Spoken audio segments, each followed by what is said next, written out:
warrior. After years of solitude. That's not the right trailer. What the fuck? Hold on, let me find. I'm not used to this. It's been a while. Also, where the fuck is everyone? Hold on. Is it this? No, that's the background. Where? I put them all at the top. Look, it's the old hedgehog. I should change it so it's at the bottom. Right, here it is. Okay.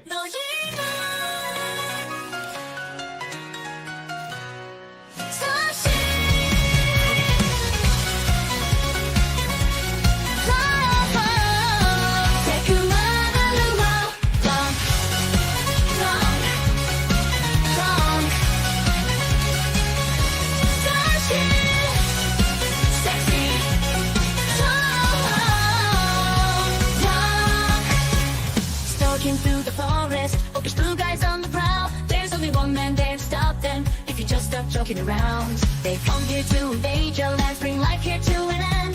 But you just wanna get real drunk and make lots of new friends. Carnal Barbarian, Carnal Barbarian, Carnal Barbarian, Carnal Barbarian, Carnal Barbarian.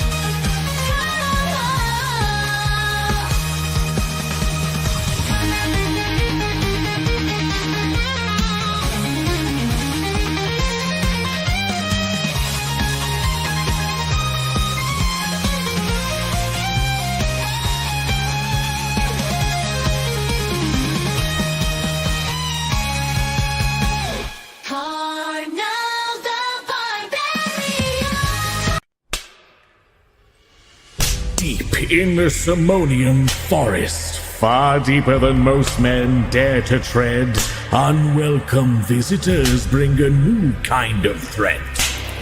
Oi! This place is swimming with these tiny bastards. I found one that ain't so tiny or bastardy. Bet you've never been with a bloke before, have ya? Salad's back on the menu, boys! Bus don't share the block clan, so we'll be sharing you. Hope we don't get splinters from a tree joiner. Leave it to me if you're that worried. Yeah, don't be a sap, mate. You got this, Colonel. Yeah, we're gonna need a set of edge clippers for this bush. How about a set of twin-blade reavers? Did you hear something? He said tree joiner. Not that. Because I traded for these yesterday. And they're perfect for keeping the fire safe from the likes of you!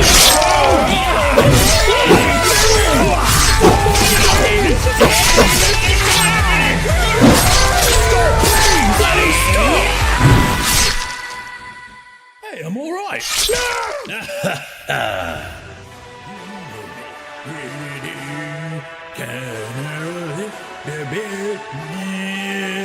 Buy my comic book so I can buy beer. Something.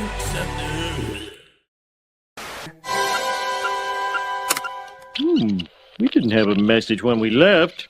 Oh, very odd. And so I wake in the morning and I step outside and I take a deep breath and get real high and I sit to the top of my lungs. What's going on? And so I cry sometimes when I'm lying in bed to get it all out what's in my head and I feel it. I need a peculiar.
Hello, welcome.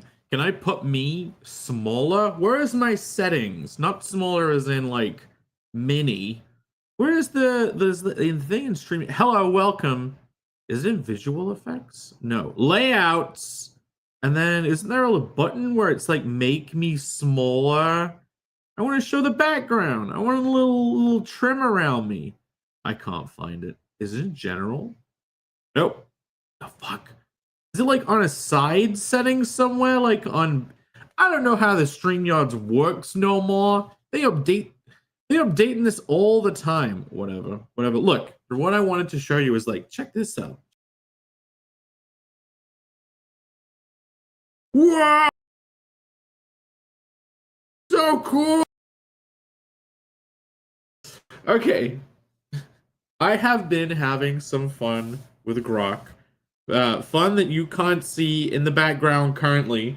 So, Grok released a thing where you just put images in and you can make videos. That artwork of the hedgie in the thumbnail, I don't know where I got it from. I actually don't know if I generated that somewhere or if it's something I found online, but I love it. I put it in and animated. No, I put it in and generated it. And I made like 5 clips and I edited them all together so they're all in the background. But hello, welcome to the show. We have like an hour-ish until Phil starts. And I'm calling this the golden hour. For it, I bring good tidings. We all know I make a little comic called Connell the Barbarian, which has been in development for years now, and soon it shall be upon us.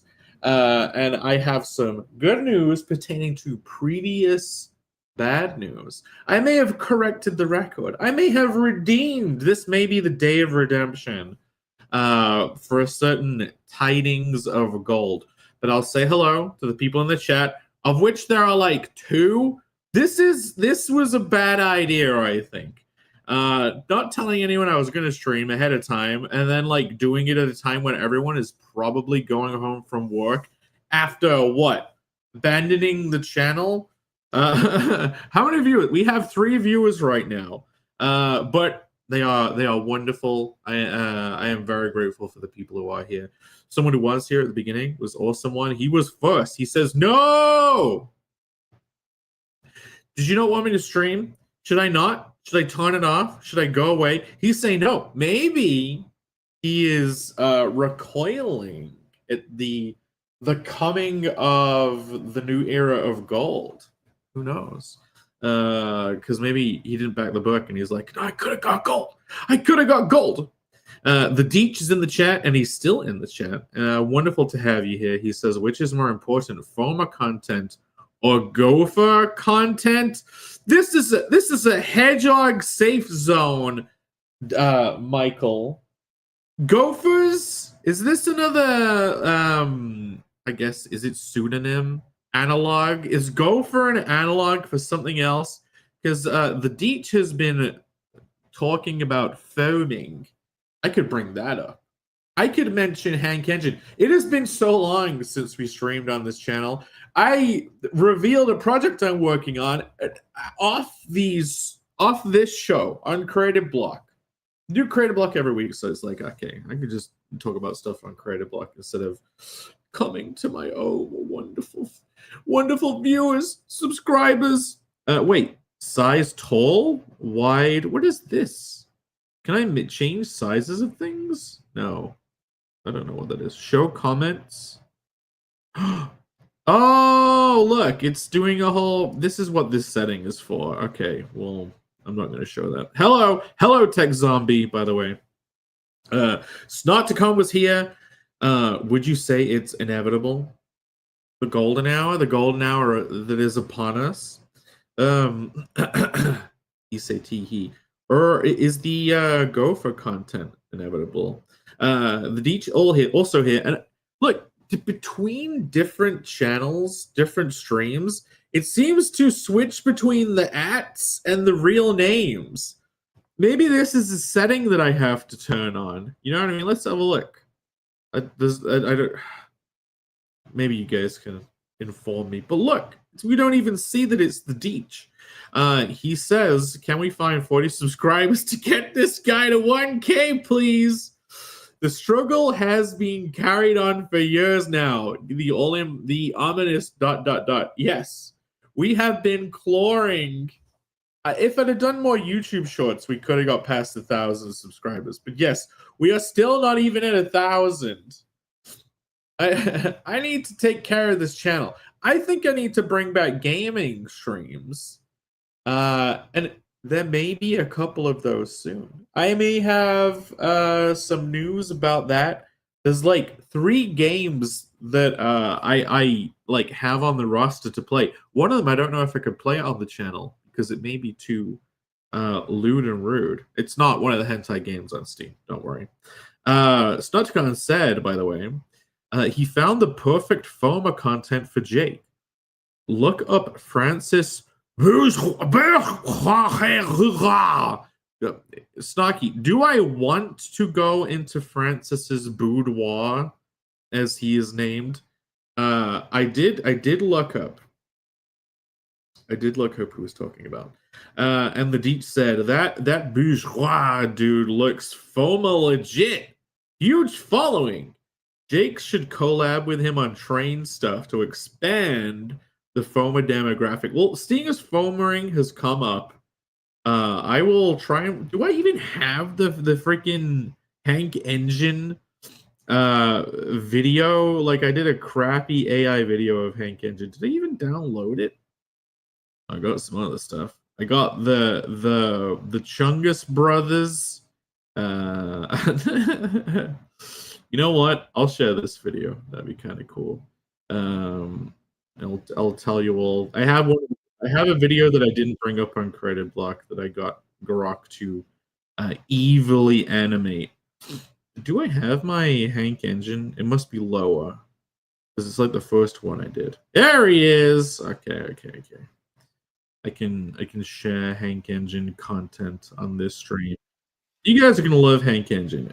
Creative Block viewers are already loving Hank Engine. Every 5 comments that we get on a Creative Block stream, at least 7 of those 5 comments are related to Hank Engine. So I'm making waves. Hank Engine has been birthed into the world. But I did look up this Francais bourgeois. Let's switch over. Bring it up. Look! I was a little prepared. You guys dropping stuff in the chat, and I'm like, I could prepare this. I could riff on this. So yeah, I've been introduced to this since revealing a project that is train adjacent. I have been informed of this concept of foaming, and I think if we like play this channel trailer, we will learn all about what the majesty of foaming. But here she comes. But I don't care what chain you wanted to see. Foaming at the mouth. This is apparently what the foaming is. The giant smile. Is this guy? This guy has a big channel related to. I guess it's a train spotting thing. You know, the train spotters have evolved into the new millennia, and now they're online. West Coast Main Line. They're online. They have YouTube channels, and apparently this guy. Now, I think this guy's head. It's like 30% eyes and 60% mouth. So if you want to create content that is about expressing the joy of finding wonderful trains and being excited, you want a head there's at least 60% mouth and 30% eyes to create these large expressions. This is great. I already love this guy. Look how this descends. He's got Phil's earring. Is that Phil, is that on the correct side? Which side is that on? So yeah, we've been informed about Francis Bourgeois, who doesn't sound French. He sounds British, if anything. Why does he have a French name? Let's hope the railway lords are going to give us some luck today. I want to find a bloody train. Let's hope my bloody train I want to see is coming in. So yeah, so what did they the Deech was like, yeah, we should hook up with this guy. I don't know.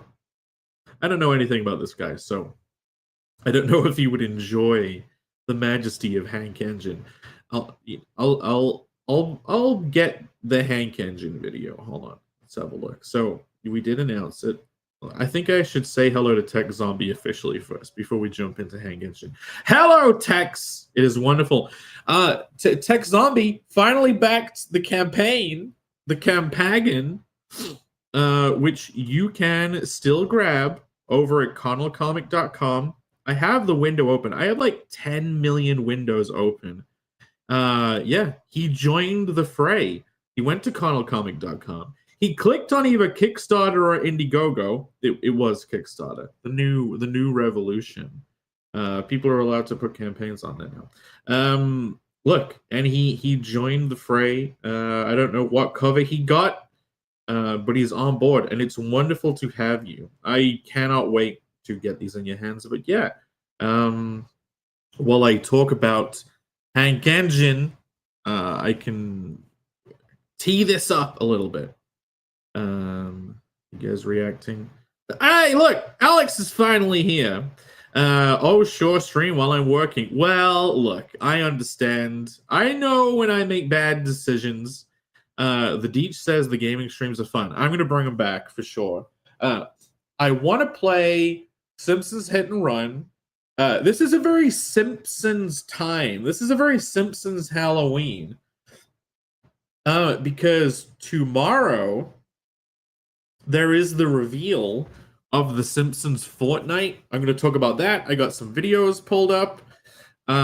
There's the Simpsons Hit and Run game, which is the classic game. Now, we're in the new era where people who played the Simpsons game, it was multi-platform. It was even on the 3DS. They even had a fucking 3DS The Simpsons game where, like, that is the one people are referencing. I see all the comments on this Fortnite stuff for Simpsons, and they're like, oh, I loved the Simpsons game when I was a kid. And I'm like, do you mean Hit and Run, or do you mean The Simpsons game? They probably mean The Simpsons game. I think it came out around the time of the movie, and it is a good game. It is a good game, but it's not as good as Simpsons Hit and Run. But I have Simpsons Hit and Run on my PC now because of that whole, they released like a Futurama thing. Yeah, some people have made a mod for Simpsons Hit and Run where you can play Futurama, but right now it's just a demo, and I didn't play it very far because I failed a mission, and then the mission restarted to way too early, and then I was like, I'm not playing this. I'm not doing this. Do we have anything else? Yes, we have Eric the Guapo here. People are filtering in. What I should do is do like half an hour of intros. That's the old style, isn't it? Oh, look. Yeah, finally. And he also got the Irene desk mat. Oh, news for people who got all 4 desk mats. Most people who bought the mats, they bought all 4. And now they were extremely generous because the shipping was, if you bought all 4, it basically went too high. And there are people out there who bought all 4, and they've essentially overpaid on shipping. So I am going to email them individually. So just keep an eye out for an email. This is going to be the easiest way to do it. Like, I have to interact with you to get this sorted out. Like this, some people, they won't look at the email, or they won't. I messaged one person already, and I don't even think they read it. There is an overpayment on shipping.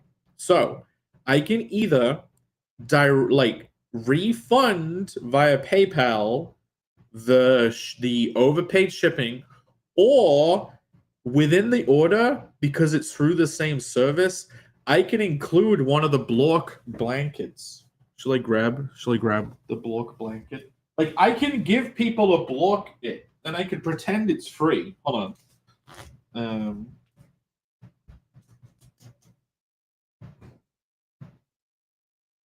Share screen. Right. Right. Remember these? Remember these glorious. This is a beautiful blanket. I gotta say. I don't even have the final one. I have like my early spots. You see these very simple spots? I like them.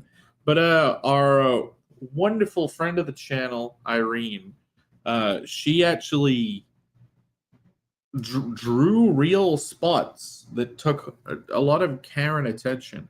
And so the final blanket is Irene spots. But I could get one of these, but I'll email people individually and they can make that choice. They could either get a full shipping refund, or I could send them like a block blanket. I don't know. What would you guys choose? Is anyone in the chat?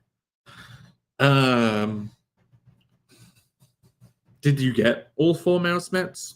And are you ready for me to try and keep your money instead of giving it back? It's like on this one thing in particular, shipping was overpaid quite highly. It's not like a small thing.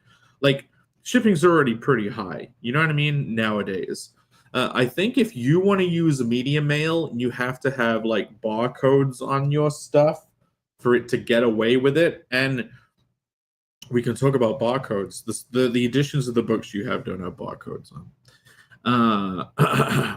Text says, "You playing Fortnite, Hyper?" Oh, today I downloaded it. It crashed during this. I got it ready and loaded on the like menu screen to pull it up. Let's see if I can run it and then put it on the menu screen anyway, like super quick. Let's see if it'll launch it.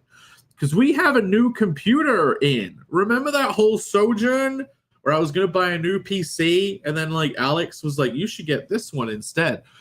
I got the new computer that Alex suggested. It's a rocket. Like it's superpower.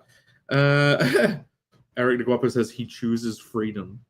He also says the Simpsons, Beavis and Butthead games were my jam as a kid. The Simpsons and the Beavis and Butthead game. Oh, some wood fell down.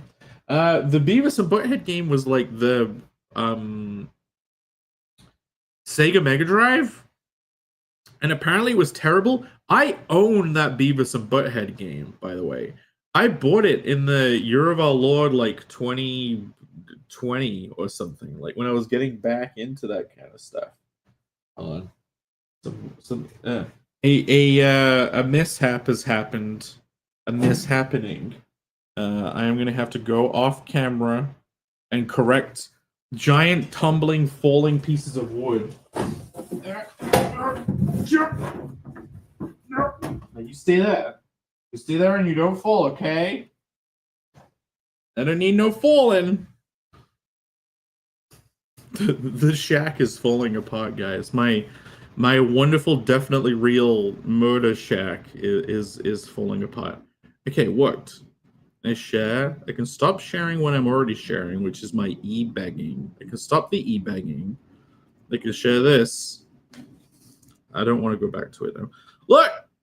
I got Fortnite running! All ready for tomorrow! Tomorrow is the big day. The fucking Simpsons update drops. I'm very excited. Why isn't it there now? Bring it to me. Bring me Simpsons Fortnite. You can see I have played Fortnite in the past. The only reason I even have a fucking Fortnite thing is when they released Original Peely, who is this guy. Can I go to locker? Here he is. Here. Look. When they released Original Peely, I thought he was so fucking funny that I had to download Fortnite and pay for him so that one day in the future, which is now, this day, I could go back into Fortnite and reveal that I owned an Original Peely. And isn't it just wonderful that the very time that in the past I bought this Peely skin, it's on the eve of the Simpsons update dropping, and the Simpsons are yellow, just like Peely. They have a Simpsons Peely, and also I now have my own Peely costume to wear whilst playing the Simpsons Fortnite Peely. Hold on. Look.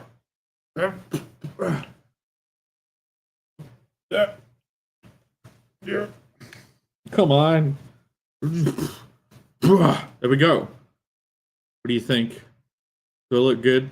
This is my Bailey costume. Man, having long hair. I should just shave all my hair off my head. You know, I've heard stories, pray tell, of people who had long hair and then they shaved their head for a laugh and then it didn't grow back. Oh look, Fortnite crashed again. Well, I think if Fortnite is like in the background, it's like it queefs off if you don't go back to it. Fortnite just crashed. Am I playing Fortnite? Yes. Now I am Fortnite. I have become Fortnite. I have become Peely. And the white balance of the camera, this wonderful super VHS camera. That's the better view. That's what we should do. We should do a little zip, a little unzipped. Happy Halloween, everybody. Are we getting more viewers yet? Is this bringing people in? 6! We got 6. I'll scroll through people's things. I was worried, you know, in the beginning of every stream, I was worried that I'm not going to have anything to fucking talk about. And I'm like, man, an hour and a half. Who can go for an hour and a half? And then the stream ends up being 5 hours. Alex says, Hank Engine doesn't ask permission before entering tunnels. Jake, oh boy. People, you don't know the personality of Hank yet.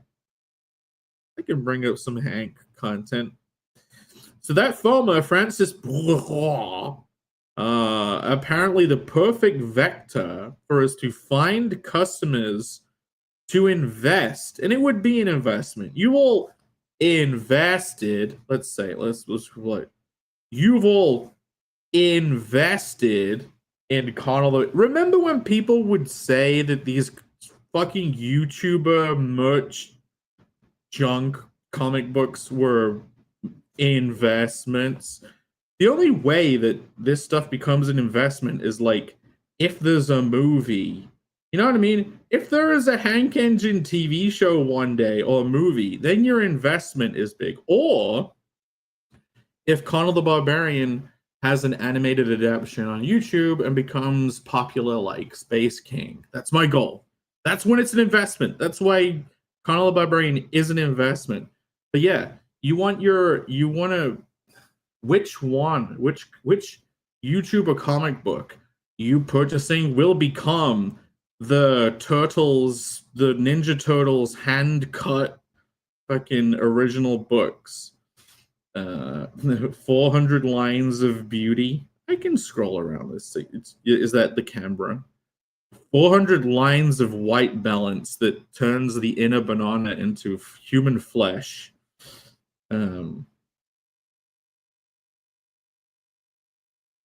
Alex, I respect.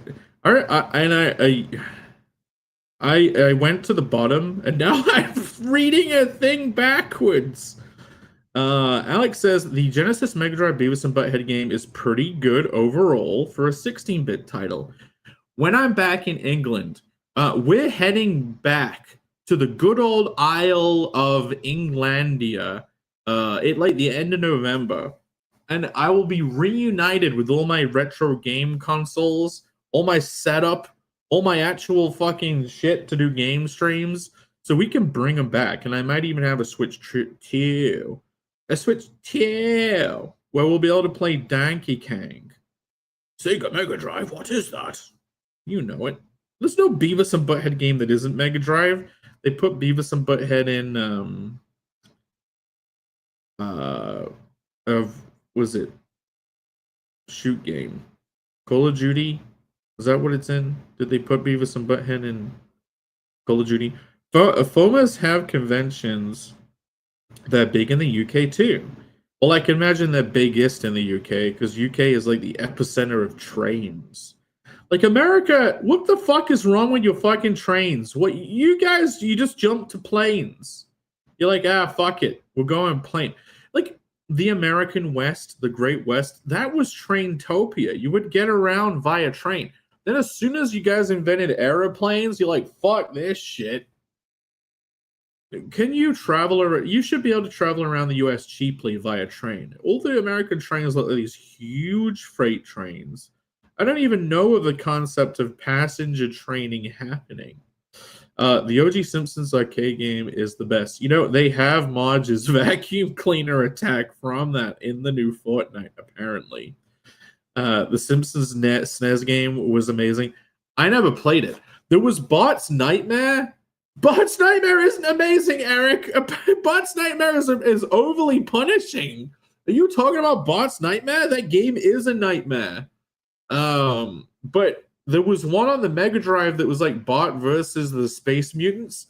That was, I don't know if you this might be a rare like knowledge. There is a Simpsons Game Boy game, not Game Boy Color, Game Boy Original, called Escape from Camp Krusty. Simpsons Game Boy Escape from Camp. Look at it. You guys even know about this? You even heard about this? You even seen this? Let's share this window. Bart Simpson's Escape from Camp Deadly. So it's not even Camp Krusty, it's Camp fucking Deadly. Bart Simpson's Escape from Camp Deadly is a 1991 platform video game developed by Imagineering. Let's see, do they even exist anymore? The last game they made is 1993. So no, I guess they didn't do very well. Published by Acclaim Entertainment. I'm sure they're still around. Did Acclaim make Bubsy? Is that their acclaim to fame? But yeah, look, I'll try and find a YouTube thing of this. It's very Simpsons-esque stream. Let's not talk about Goldfoil at all. Holy shit, this is a short stream. Okay, Simpsons Camp Deadly. Every time I go to YouTube now, the little hot link, the bookmark I click, it goes to this.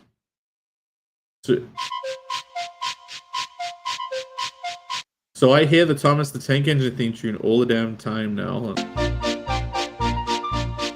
This isn't the theme. This is like the Thomas's theme. This isn't the theme of the show. This is Thomas's theme.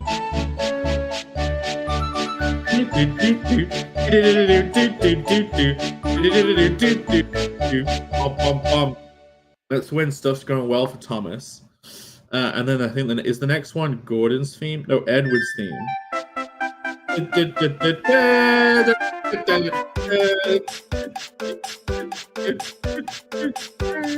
Shut up. Where's Gordon's theme? Henry's theme? Look, there's a whole playlist that I listen to of Thomas the Tank Engine fucking music on the like a Casio fucking keyboard shit. Oh yeah, this is when we're going up a hill. We're gonna do it. We're gonna go up a fucking hill.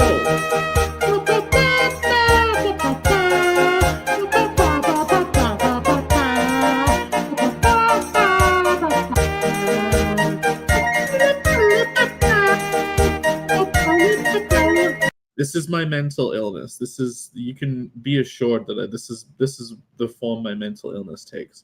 But yeah, this is a Escape from Camp fuck whatever. It is like a creepy as fuck game, man.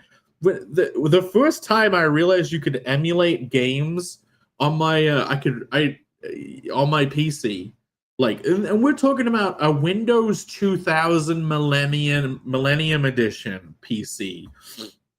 When I was like 15, and I realized you could emulate games, and I downloaded the emulators, and it was it was when you play the Simpsons arcade game, and the way it makes sound is using the speaker in the fucking thing. You've probably had those experiences. But yeah, look, there was a whole Game Boy game that's this. Now remember, yeah, bot has a boomerang and it comes back so you can hit people on the way back. Listen to that Game Boy. Listen to that beautiful sound. Does a big Chris eat my shorts when he gets hit? Disgusting. But yeah, I actually played this all the way for. Oh, this was annoying. You go in one and come out another, and you have to like figure out how to get through it all. Terrible, terrible. This is a game we are not playing. We will not be playing on the show, but we may be able to play Simpsons Fortnite, and we may be able to play Simpsons Hit and Run. How about that? How about that? Let me catch up with the chat. See, this is fine. I could just talk forever anyway. We are gonna raid into Phil's show. As Phil already set it up, I could talk about the gold foil bonanza for like 2 minutes before his show starts. So look, let's go on YouTube. Let's type in Zaid Comics. If he's already got it set up, then I can do the. Nope, he hasn't. He hasn't set it up. Oh yeah, he has. Happy Halloween. Okay, that means I can go into YouTube, and I'm gonna take 2 seconds to set up the redirect right now, so it doesn't take forever. And then I can talk about Hank Engine for 2 seconds, and then the gold foil, and then Fortnite, and then it'll be time for Phil's show. So if I go to YouTube, I get to like go to my fucking live stream. Oh, God, wish this guy would shut up. Edit video. Redirects. Yeah, where is redirects? Here, customization, redirect ad, redirect to my own stream? No. Yes, the Halloween.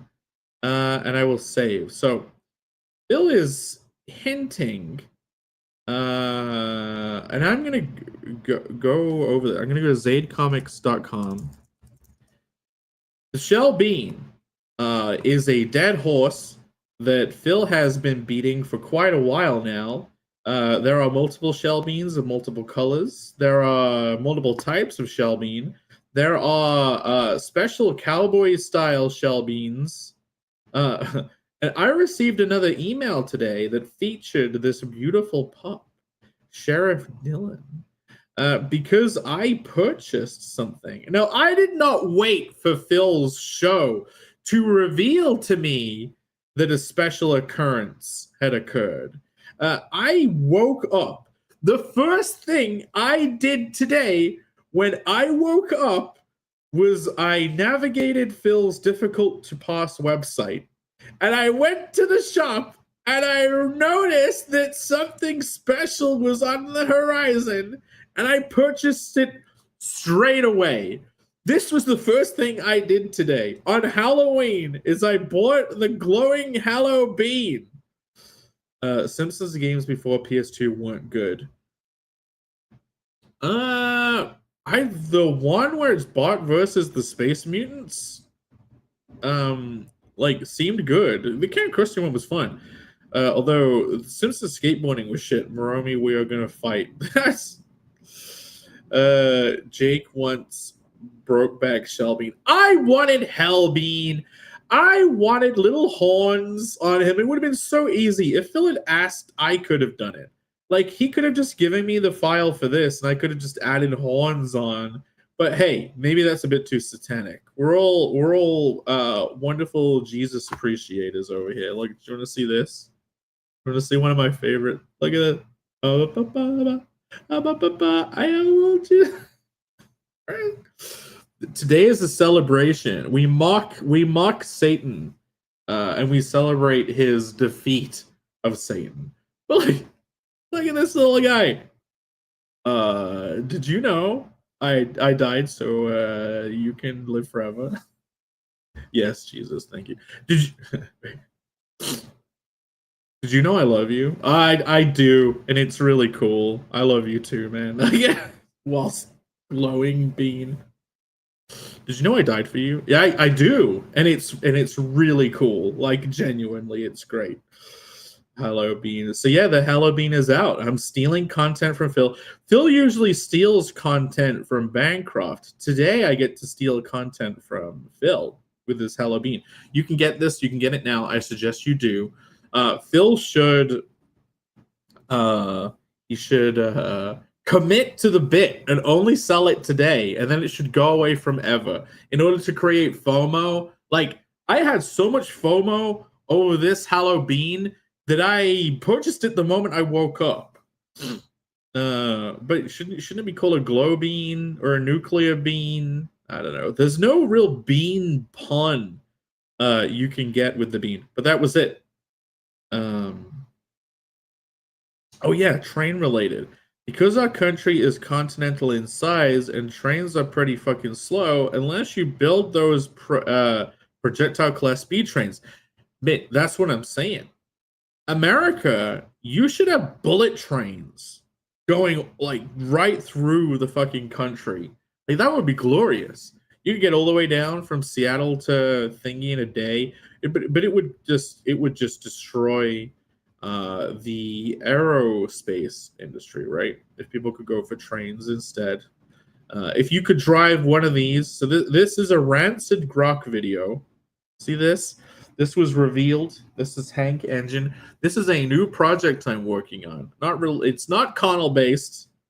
It is not lewd joke based. It is train based. Waste of money. Well, there you go. It's not cost effective here. Exactly. You have to have like a tiny little country. Like it's not even cost effective in England. Trains are a ripoff. It's just like the only way to get around. You can fly between the airports, like Manchester to Scotland, Manchester to London, but that's not a thing people do. There was one Christmas. I lived all the way down in the south near Bristol. My dad lived all the way north in like Newcastle land.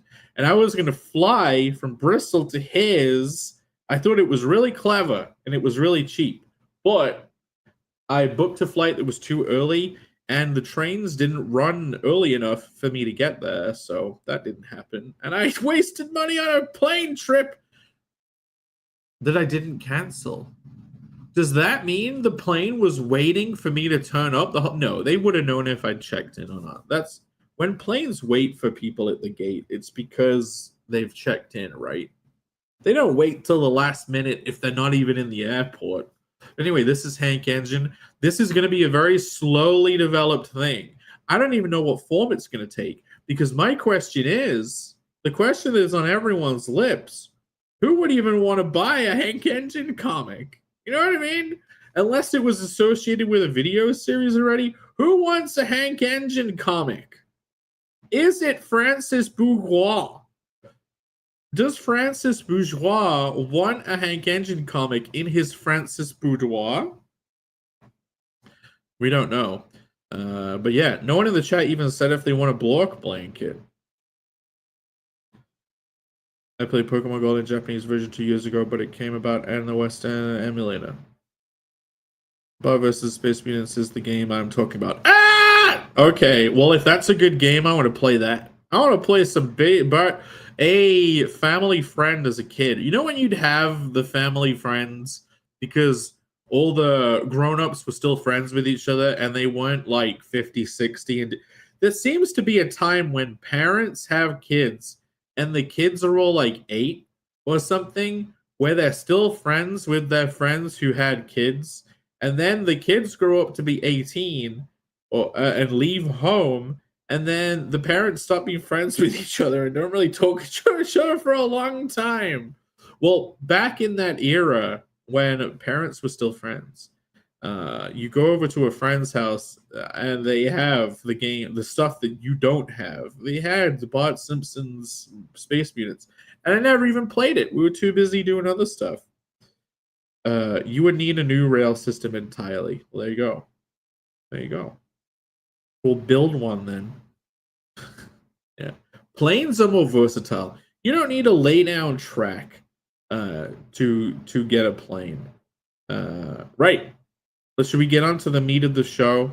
Um, uh, this stream is gonna reveal the revelatory effect. Now, a while ago, let me get rid of Hank Engine. This is not Hank related. Maybe I can find something else to put on the screen. Maybe I'll just like share the campaign. Here we go. Pull it up. So, a long time ago, back in the ye old days of yore, there was a concept, the concept of gold foil. And I promised at some point that every single cover on this campaign, of which there are now there is 9 covers with the draw it yourself cover. There originally there's 8. There was 8 covers, and apparently the setup of the different covers, I thought you could just like do them all in one go. So it's like all the covers were essentially, you just do whatever, however many covers you want, because when they print them, they don't print like sheets of just one cover. They can put a bunch of different covers on the same sheet. Like I thought the technology would be doing that. No, apparently not. Apparently some printers, it jacks up the price if you're doing multiple covers, especially if those covers are going to have gold foil and orange Pantone. So when it came time to pay the piper, I was devastated. It seemed to become far too expensive of a print run for me to do. But then I shopped around. I found a different printers, and yeah. So on the stretch goals, if we go all the way down here, you see this. I actually pulled back. You see this gold foil? This was gold foil treatment for one cover, the Irene cover, and we haven't even got there yet to the last stretch goal of this gold foil. So I've completely like ruined the concept of even my stretch goals in this whole fool's errand. Like I destroyed it. So now I can fully confirm. It's already been confirmed now, but every single cover now has gold foil. They've all been, as of today, the printers have the files. It has been confirmed that we have the correct orange. Oh, guys, you wouldn't believe it. So we have the correct orange to think, and it's like confirmed. I am going to pay for it after this stream. Like I'm paying for the printing after this stream. It is like locked in. Every single person who backs every book is going to have every book in gold foil. Even, see this? Even the Flesh Prison covers, of which there will only be 13 of them, will actually have the foil. And not only that, you see this orange around it? There's also going to be a Pantone. You guys hear about Pantones? I don't know if you ever had this in America, but sometimes when you would buy like a video game magazine, they would do this thing on the logo where they would have this vivid neon fluorescent. That's the word. I've been saying neon the whole time. The true word is fluorescent. But they had this fluorescent orange printed color for the logo of the magazine for a special month. And I'm like, can I do that? Can I fucking get that? Turns out I can. And turns out we will. So you'll have gold foil, neon orange, and soft touch matte lamination for all the luxury editions. And everyone who backs the campaign gets a luxury edition. And then there's the barcode edition, which is like a cheaper version. But yeah, everyone gets the, and I even have there was a small kerfuffle with the Pantones. And I pulled it up. So when you're using a Pantone, because that's what the orange is, it's like a unique ink. You have CMYK, the splits, and then you have an extra color ink that you can pick. I think some common printers, you can have 2 extra ones, and they have to mix it separately, and they have to like put it. It's a whole separate setup. So what they'll have to clean it out after.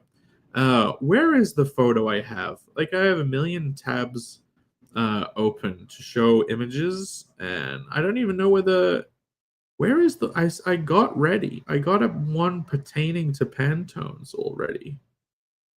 Is it this? No. You wouldn't believe the amount of windows I have open when I start these streams. Here we go. This. So I can just instantly jump over to stuff. 10 grams of pure gold in each logo. Luckily, no. It felt like that's how much it would be. But no, luckily not. Pantones. Yeah, we have cast iron, carbon steel, stainless cup. Pantones. A tone. When I say tone, does it sound like an American saying ton? Pantone. Panton. Panton.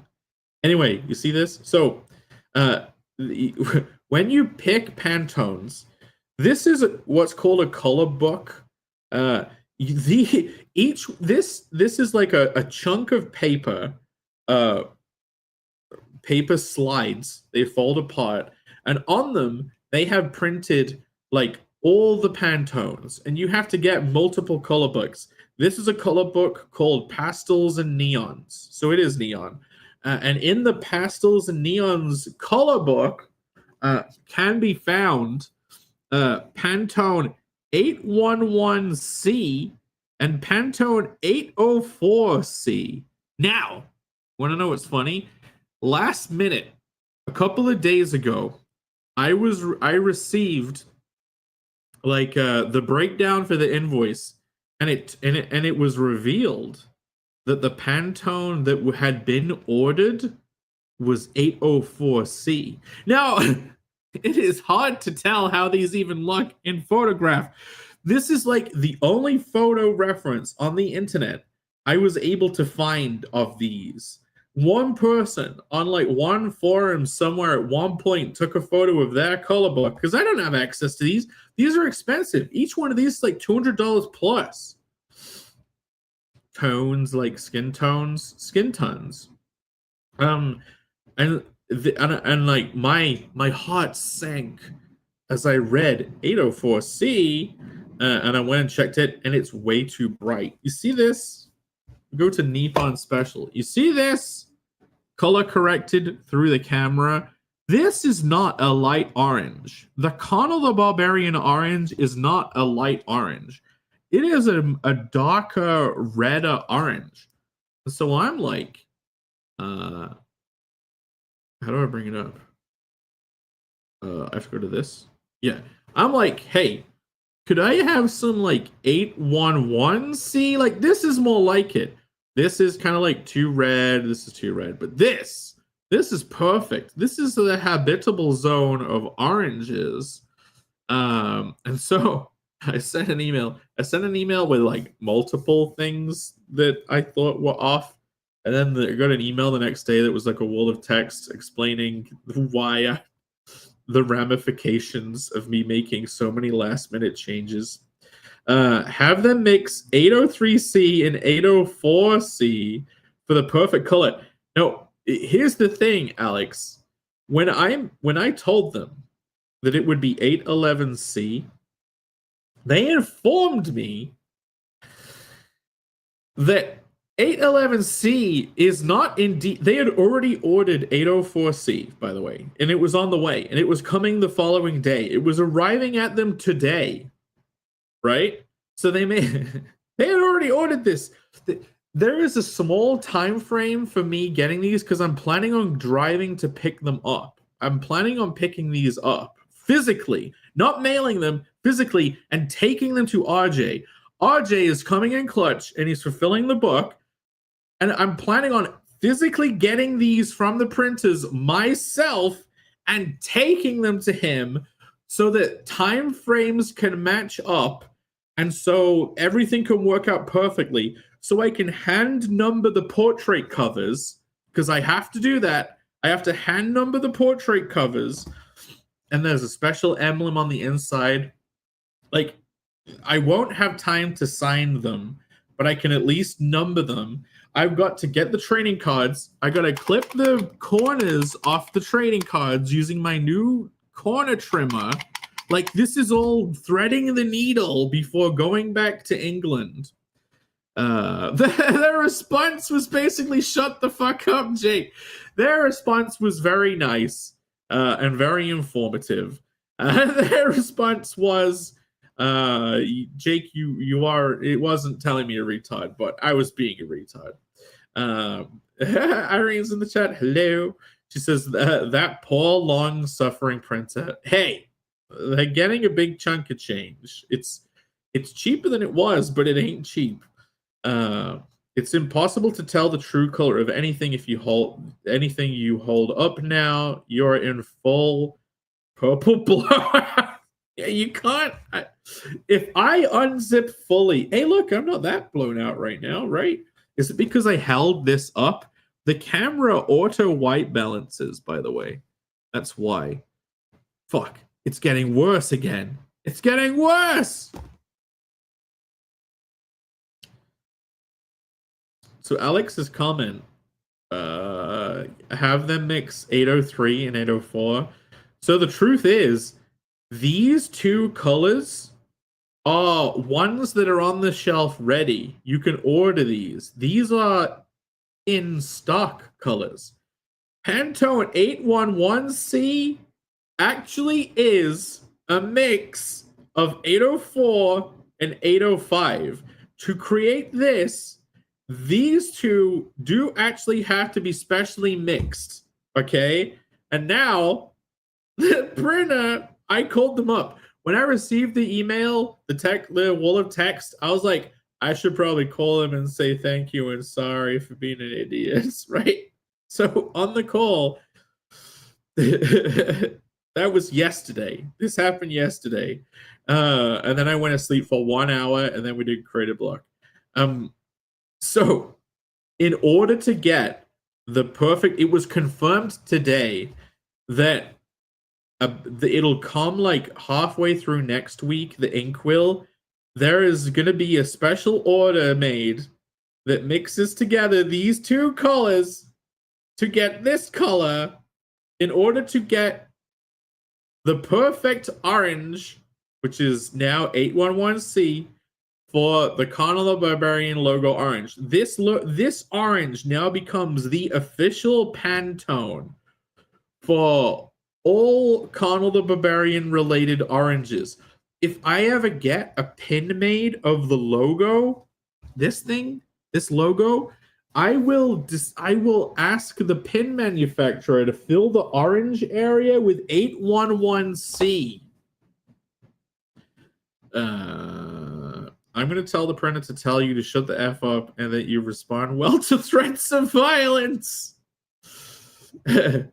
It sings the eyes. I think he meant stings. Let's not make Moromi feel anger about a mistype. But yes, it'll sting the eyes.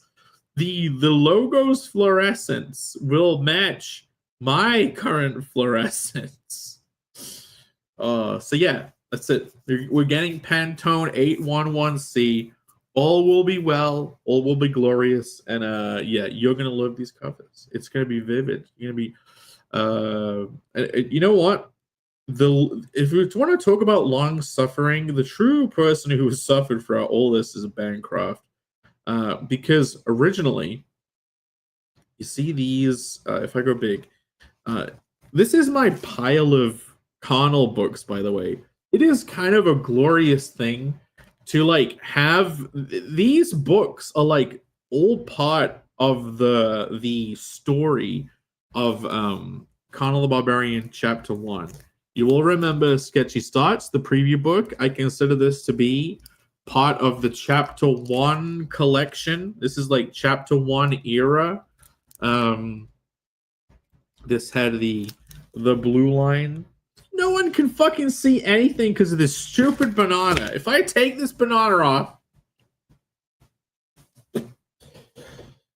maybe we can get some white balance back. Camera, I am not a purple alien. I am a white as the driven snow. There we go. Corrected. Right. Fixed. It thought my banana skin was my real skin. But yeah, this is part of the original lineup. You want to know these pages in here, unique to Sketchy Starts, by the way. I've been working on the new Sketchy Starts book. That's what I'm going to finish today. These spreads in here, gone. Unique. Even the blue line preview pages of the new book, it's going to be even different to this. Do you want to know something else? You see these character designs redrawn for the new Sketchy Starts. I actually don't know.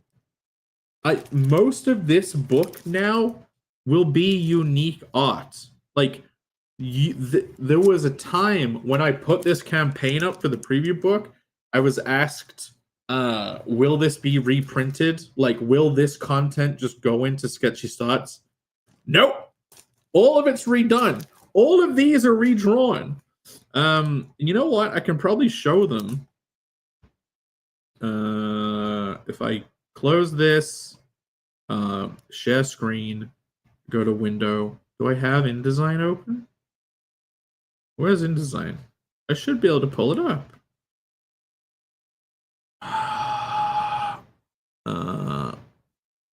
Why isn't the icon coming up? That's very weird. Come on, you should be able to show InDesign. Is it because it wasn't full screen? Let's go back. Is it added it? Okay. Cancel. Trying to share screen. Here we go. Look, share. Put it on screen. You see this? I think these characters are in. Yeah, all of this stuff is like in here. So you see this? Look. If I go back to StreamYards, so you see that? You see the Block champion there? New art, new drawing. It is new. It is updated. He doesn't have that fucking shoulder thing anymore because I didn't want to draw it over and over again. You see Grognar there? He's flipped. I drew him from the other side, but look, you see the foot? You see the foot down there? That little thingy here? It's still on the same side. Like, I just chopped him up and flipped his top bit, all redrawn. So this has unique, like, everything in it. And also, you see, there was the repeating blue drawing background, and then the text was in white boxes. No, now we have the block spots, and all of the text is in blue boxes. Like, it's an evolved form of the book. And if I scroll down, look, I'll show you this page. I didn't show this last night, but I'll show it on the stream for the 5 people watching. And I appreciate it, by the way. Thanks for being here and listening to me ramble. So yeah, this is I would say the equivalent. They were a lot bigger in this. I've had to make them a little smaller because the book is already fucking 86 pages. Can I say, by the way, Sketchy Starts 1 is almost doubled. It's 86. The main book is 52 pages. It's only 50 comic pages. The main book's 50 pages. The side book is 86. It's like 30 something pages more. But anyway, look. So you got the new setup, the new page, the old page. And yeah, it's upgraded. It's evolved. And you know what's funny? Some of the heights have changed. Should we see? I think Dee Dee in here is like 5. She's 5'9". And let's go over to what she is here. Let's have a look. Look, she lost a whole inch. She was downgraded by an inch. Now she says 5'8". Because I put like a little scale next to all these, and I made sure that they were like 100% accurate to their drawings. So when I redrew her, she lost an inch. Puff Puff is now 4'6". She used to be 5 foot, but on this scale, she's 4'6". So I had to officially change it, seeing as official art. And yeah, this has, look, there's pretty much all the characters from the book including a brand new block broodmother that you hardly see. You hardly see Chloe, but she's in the book. There is a new block broodmother on deck, guys. Yes. Let's talk about Beautiflux, folks. About beautiful murdered Dee Dee. Poor Dee Dee. They anguish quite well. You see, they just shoot us different. Are you spelling like me? Worlds in it, governor. Sings is a real word, and it means burned. It's not a typo. I have never heard that ever. It's crazy. I think you motivated Pear to start working. Oh, cool. That's very good, Alex. I'm glad. Yeah, cool creative block things are happening. I appreciate a scale drawing. Yeah. Dieter is an engineer class human. It's pronounced Sinji. Singas? It sounds like sins. Say Sinja. Sinja, it singes the eyes. Isn't that Singes? To singe? But anyway, yeah, look, we have Chloe. Everyone's totally gonna love Chloe, even though she doesn't even have a talking role in the first book, I don't think. And then over on the male side, look, all new art of these guys. Let's see. I'm gonna go back over here. I want to compare because I'm proud. I'm proud of giving everyone who got Sketchy Starts 0 like unique content. You know what I mean? Even though it's just slightly different. But look, did I change a design at all? No. Okay. We got Slick over here. He is now like updated a little bit. Zoom in. Look, his face is drawn like an actual nice cartoon character model, and not like these were so early, guys. Like these were some of the first digital drawings done. Oof. Okay, man. Look at that personality. Look at that personality that is now on his face. Look, that's what happens when you draw a character like 50 times. They become improved. And new male blocks have joined the fray. There are so many male blocks. There are a bunch of male block crowd scenes, and I didn't want it to just seem like there was a handful of blocks and you kept on seeing the same ones over and over again. I wanted you to see different ones in different locations. You see this guy, Hirsch? He only exists on a cover. Like, he only exists on the cover. I don't think I used him again in any of the scenes, but now I want to use him again. Like, I love this guy. He's so cool. I think he might be on 2 covers. And you know what? I can jump over to one of the covers because I wanted to share that, you know, when I said how Bancroft is the long-suffering Michael Bancroft, I have a window pulled up that should be the final PDFs. Where is it? Is it this? Yeah, so it's a window that would be blank, right? Is it this one? Go on. Is it this? Nope, that's Bot's Nightmare. Well, I can just go over here. Stop sharing.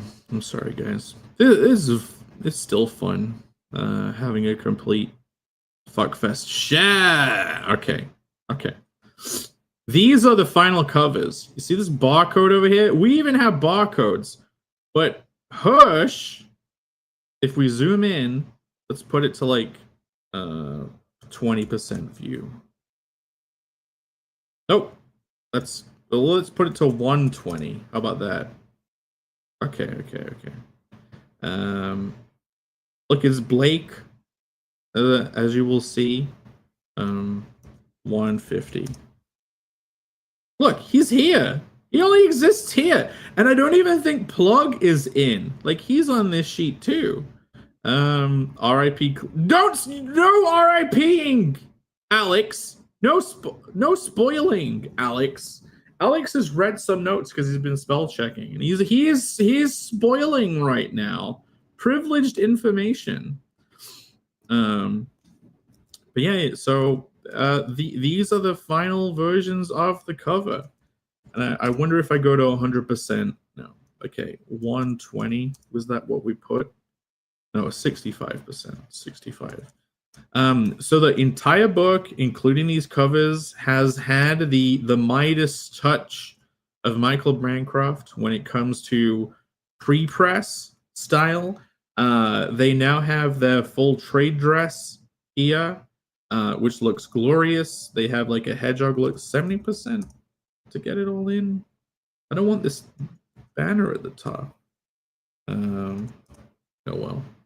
Oh look, you can see it's all a proper print PDF by selecting things. 65 was when, yeah.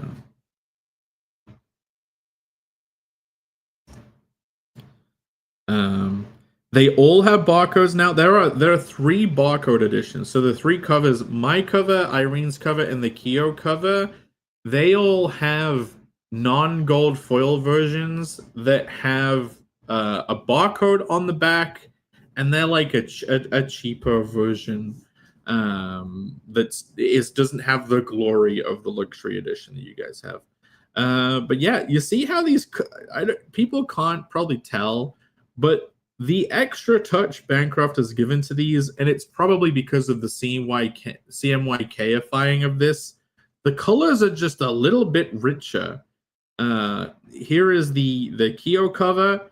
And by the way, you see this number here, the 01, the name at the bottom, all of that is going to be gold foil. Like, all of it's going to be foil. Spared no expense. Irene is laughing at my fuck fest of a stream.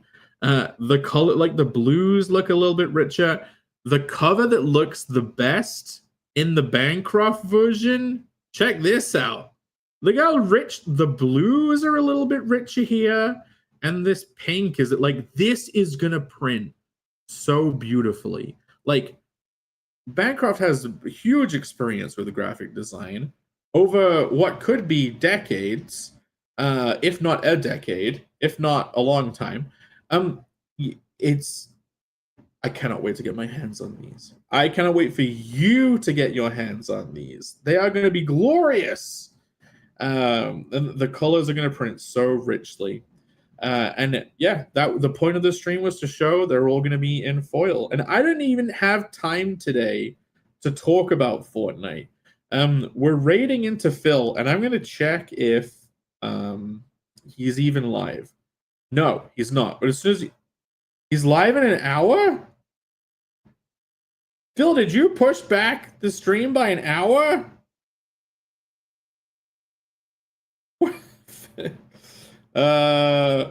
Phil, did you push your stream back? Maybe he put the wrong time. Well, anyway, I'll wait a little bit and then I'll go live to raid into Phil. Some might say he went to school for it. Did he have an agree? It's always 7:30? But Phil said it was 6:30 today. Look, okay. He said Central Time.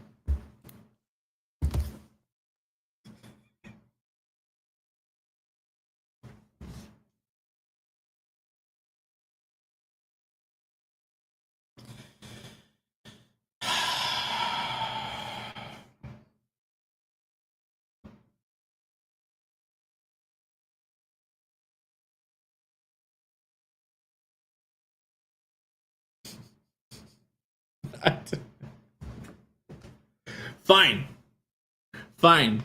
I can go as long as I want, and I guess I can't. No wonder it was so early to stream. I didn't realize. I could have started so much later. I could have started 6:30 my time, and then we could have had more than 10 people in here. We have time zone. Well, that's cool. I got an hour to play with.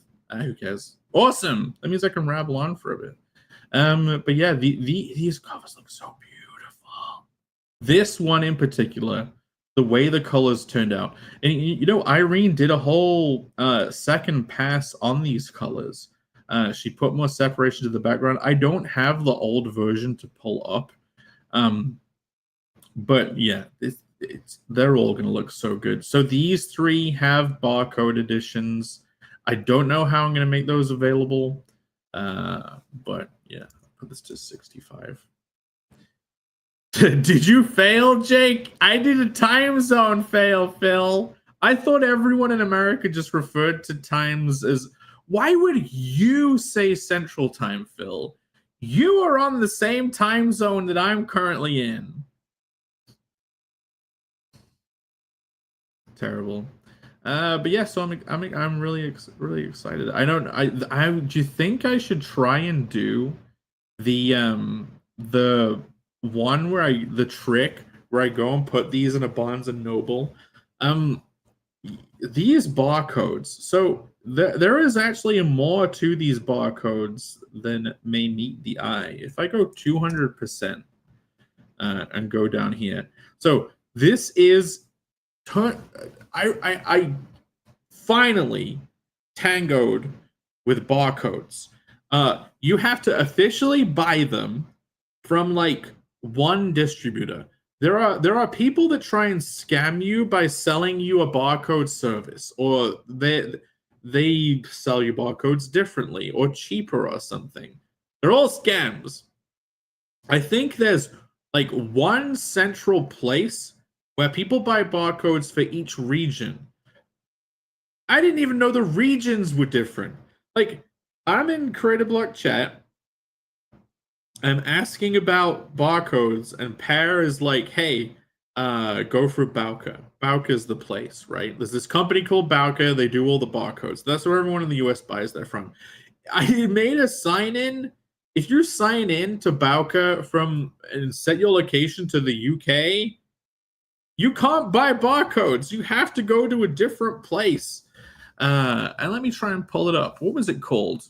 UK barcodes is from the official place isn't coming up. Look, check this shit out. Check all this scamming out. All these people trying to sell you barcodes. Barcodes mania. Buy barcodes in the UK. No. The way to buy them is to go to the one place. Buy barcodes direct.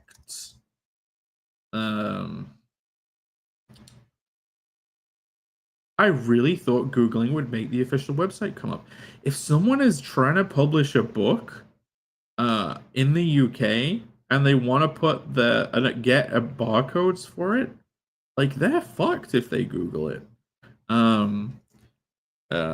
Official place to buy book barcodes UK is, come on. Oh yeah, not barcodes, ISBN. Ooh, I'm an idiot. Buy ISBN UK. That's the term. ISBN numbers. Nielsen, here we go. Okay. So in the US, there is a company called Bauka where you buy ISBN numbers from. You then convert them into barcodes. These websites, they even try and rip you off by selling you the barcodes. There is a free tool to make barcodes using the ISBN. ISBN. There we go. International Serial Book Number. I would guess that's what it is. Yeah, I know. I'm trying to wait. Put everyone on the Creative Block on Greenwich time. It's a good standard anyway. It's the OG GMT. Gold foil barcodes. Here's the thing. You have to. There's ways people could fuck up with barcodes. And I would say making a gold foil barcode would be a fuck up. Gold foil is reflective. Barcodes are scanned using light. I don't think it would almost be like an inverse barcode, Alex. So barcodes, you print in CMYK, the K being black, you have to make the barcode itself all K, or you're getting a blurry barcode. And you do not want a blurry barcode. That is a barcode that will not scan. Chicago is over there? What? Where is Chicago? Chicago. I thought Chicago was on the New York side. Chicago US map. Yeah, what? Oh, Chicago's like in the middle? What? Chicago's in like the middle. It is central? Okay, let's pull up a map. Let's pull up a map of the United States. Let's say Jake can say where he thought Chicago was. How about this? Here's a map of the United States. This is where Phil lives, which is a very big place. Illinois. Big country, much land. Arise, great sun god. Rise, chicken, rise. So I thought Chicago was here. I don't know where this is. What is America? Like, I know New York is like here in all of these little land things. I thought Chicago was just like further down over here. Are these the Carolinas? Is this North and South Carolina? I know this is Florida. So another one we know is Georgia, right? I thought Georgia was over here. I don't know what this one is, but I thought Georgia was here. What are these three? Why are there like three together that feel like they should be one? It's like they took one and cut it up. I know this is Texas. I know this is California. I don't know if Washington State is the top one or the bottom one. I know this is like Middleville. This is flyover land. And I thought that Illinois was a flyover land area here. But no, is it over here?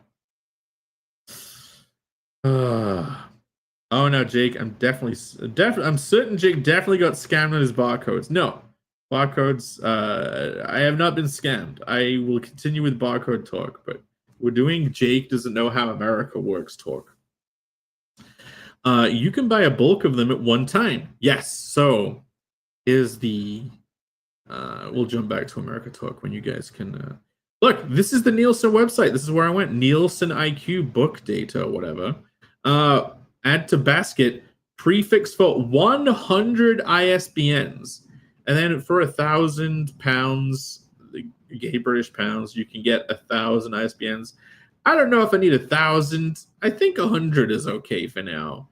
Although that price is like 3 times, less than 3 times, and that is 10 times the ISBNs. Maybe I should have bought 1,000. That's a lot of money, though. That's a lot to lay down now. I can just lay that down. Do you think this price will go up over time? Maybe I should have bought 1,000 because, well, I've only used 3. So I went ahead and I bought this. I bought the 10 block. It is way more cost effective to get them in blocks. You see this? To get 10, it's 174. Then this is 3 times that. But again, they go up 10 times each time, but only 3 times the price. I have 100. Now, I've only used up 3 for the 3 variants. I could have used like 12 of them up and given everything a barcode, but I didn't think you guys would want your nice special luxury edition covers to have barcodes on. So on campaigns, I am going to have luxury editions that are the version you get while on the campaign. Then during that print run, I will do a lower grade version of the book that will have a barcode plastered on the back that can be sent through like media mail easily, apparently. And it will not have gold foil. It will just have a matte cover, and it will have no special orange. Barcodes are free. Yeah, exactly. No, but you just have to know the full. Well, I wouldn't hand make one. That would be a bridge too far. That would be like full nerd level, where would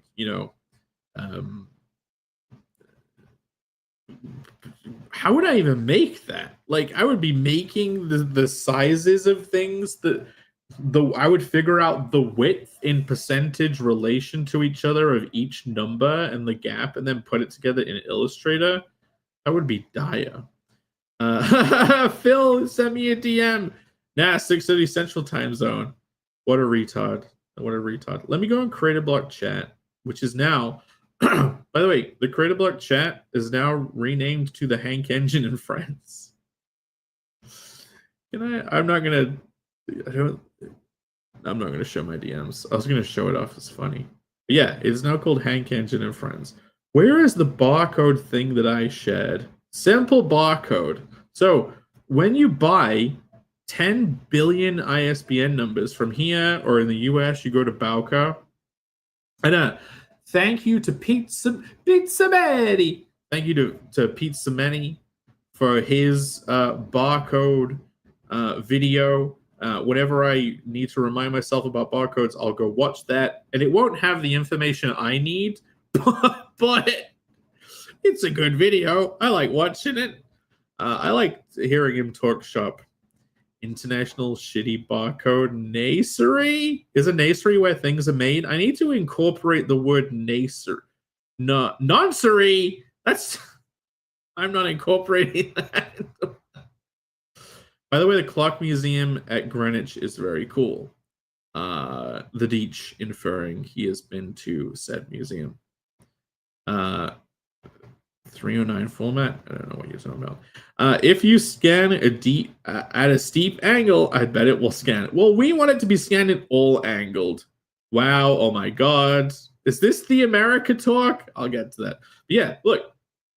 So you buy all these ISBN numbers, and then you can head over to simplebarcode.com. You put the number in here, and I don't know if this was mine. Is this one of mine, or is this the one that's already put in? Like, is this like an old one?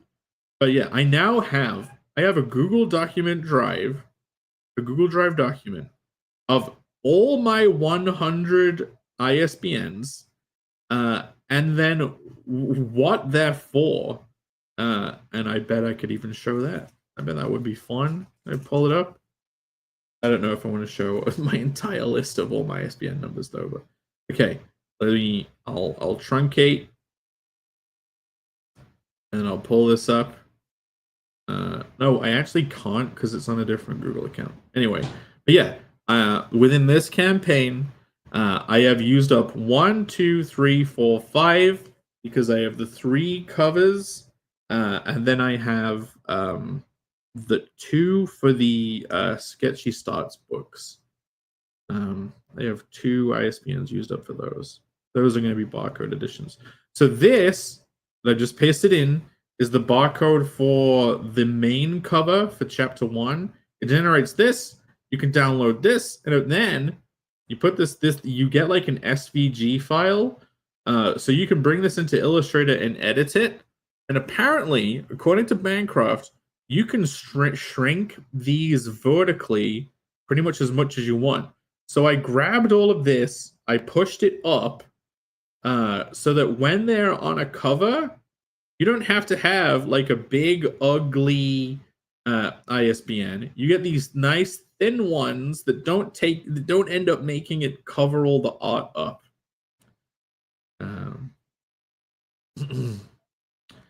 Some indie publisher wholesale require an ISBN. Get on their listing, and independent stores can order from book through the list. Yeah, so this is why they're a good idea. Like, look, we're all making these books through Kickstarter. We're putting them out. If you're not putting a barcode on it, like, do you care about the future of your... It's very insulting. If anyone's put a book out and they haven't put a barcode on, I'm going to say, do you even care about your book, bro? This is very insulting. But just know that it's not a personal thing. Yeah, do you even care about the future of your book? Because look, as soon as you put this barcode on it, then you can start like selling them through the I'm sure the British Library as soon as this barcode, because you have to edit the information for the book related to this. There is another website you have to log into. You have to like ask them to give you a login. It is very special. They have to confirm you're a legit person and everything. You have to own a company. It's so official and glorious. But yeah, I now have to log into that. I have to enter the information. You put like a little image of the cover. It's so official. And I'm thinking you put contact information related to the ISBN, right? An email address, a phone number, a mailing address. That means you have the ISBN on the back of the book. You go on a road trip across the country and you sneak one of them onto the shelf of like 100 Barnes and Nobles. And then someone, and I'm worried about doing this for Connell. It's not too bad, but I'm wondering if Connell is one of the books where it should be wrapped in plastic. I don't know. You guys tell me. Should Connell be behind plastic on a shelf? But yeah, someone will look at it, they'll want it, they'll take it to the counter and try and buy it, and then they'll scan it, and they'll be like, we don't have this in stock. Or like, this isn't an official book by us. And maybe they'll order it. I don't know. They'll order more. They're like, we need to order more of these in. But yeah, I'm sure there's a bunch of services all over the place where like to make your thing orderable or available in a catalog, you can just submit them and you can start doing that. So I think having these barcodes mean you start making your comic into business that is beyond YouTube, beyond crowdfunding, beyond selling at conventions.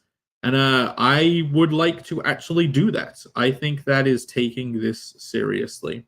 I'm sure I will get no orders because people will be like, what the fuck is Connell the Barbarian? But I don't care. Even local Barnes and Noble stores have some flexibility to stock their own book choices, but it might be on a wholesaler list that they use. Okay. That's fun.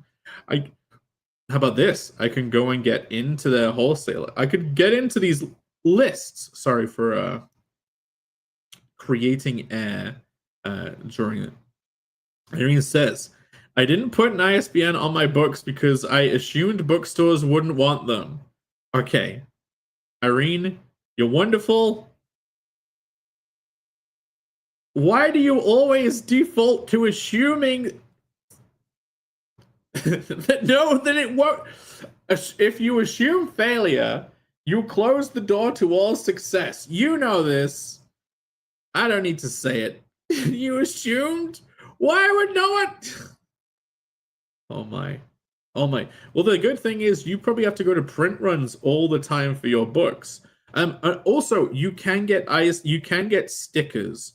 You can actually. So, genuinely, Irene, you could get an ISBN for existing Fiendish books, and you could put a sticker on them or do a different print run that adds it to it, and that print run could use thinner paper. You know what I mean? Like, I'm doing this barcode edition. It's a lower quality book, but you know, it's the one that could go into shops. Ingram is one. There are others, if I recall. Yeah. So you know that what I said about having to get them direct from the source, from Bowker or Nielsen. This is where I had to get it from in the UK. There'll be loads of services that they will sell you these because they'll buy 1,000. They'll buy 1,000 and then they'll sell you one for like a portion of this price. But they've paid £1. They've paid like $1 freaking dollar or $2, and then they'll sell you for like 15 or 10 or something and make a big markup.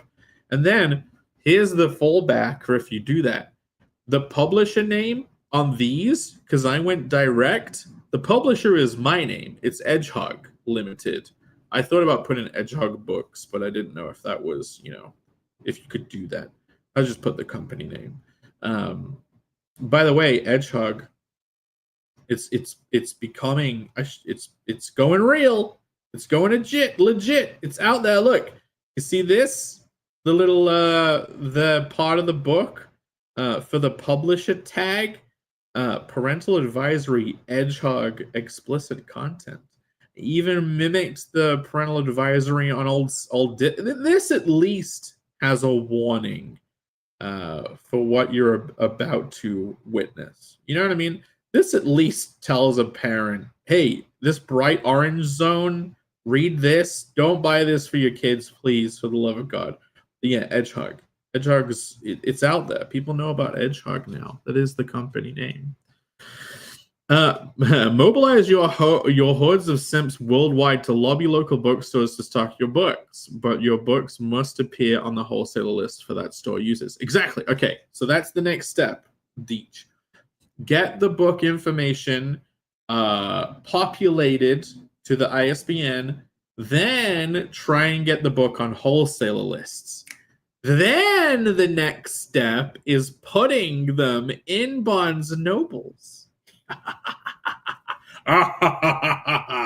And then when they come to you to order them, it's via the contact information that you have linked to the ISBN.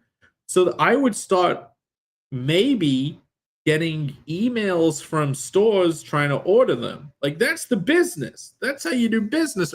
I've always wanted to figure out distribution. And I think comics, it's the industry where people are the most can't someone else do it.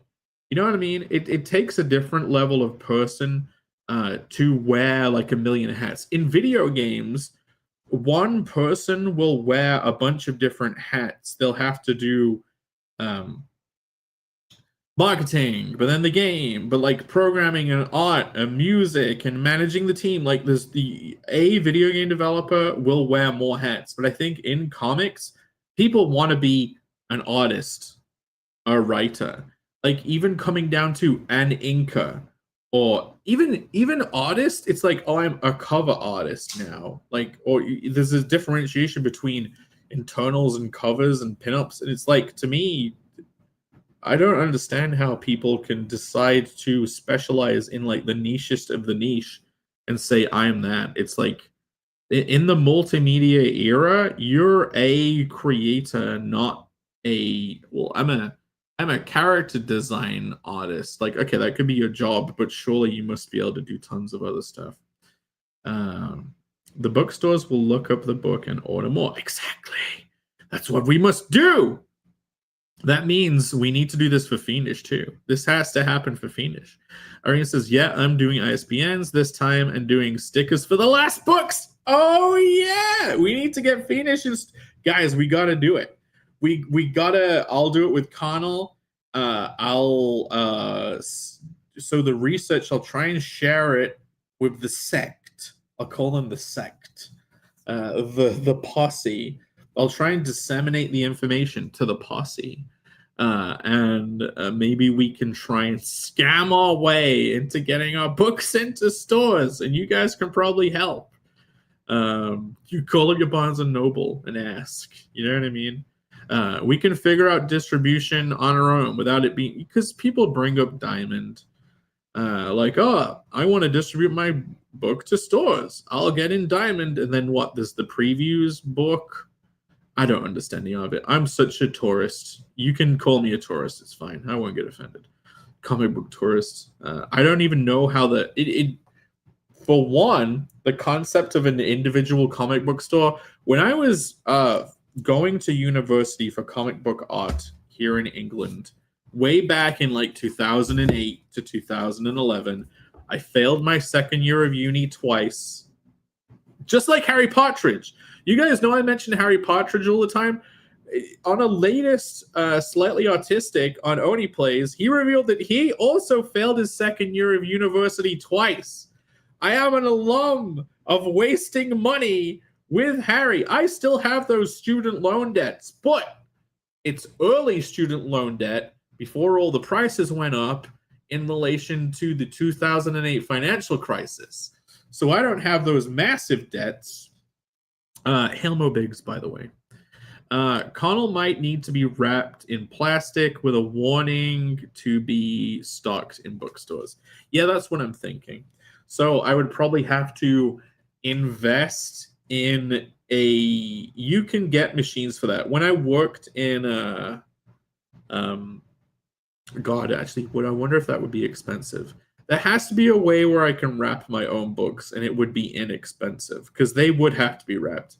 And seeing as RJ would have them, I would probably have to get RJ to do it. No, he's not getting the barcode editions. Should I leave barcode editions with RJ? I would need to. I need to figure that out. I thought I wasn't going to leave any of them with him. They have to have ISBNs. I can tell my local comic store to consider them. Cool. Yeah, we need to do this. We need to start putting Pear has put barcodes on everything. But yeah, that we have to try and route. We can't be we. I hate saying we. I hate people that say we. I apologize for saying we. When I say we, I mean me and my immediate friends. How about that?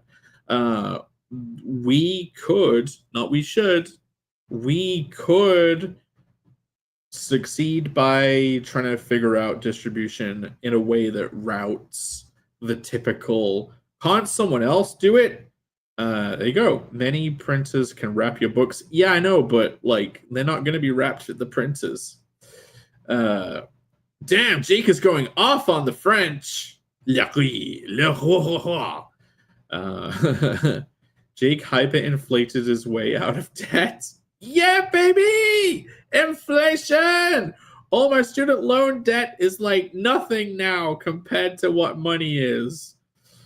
Black bagged. I don't know if it has to be black bagged. The covers aren't too. So the covers, it's this cover. I think this could be on a bookshelf, right?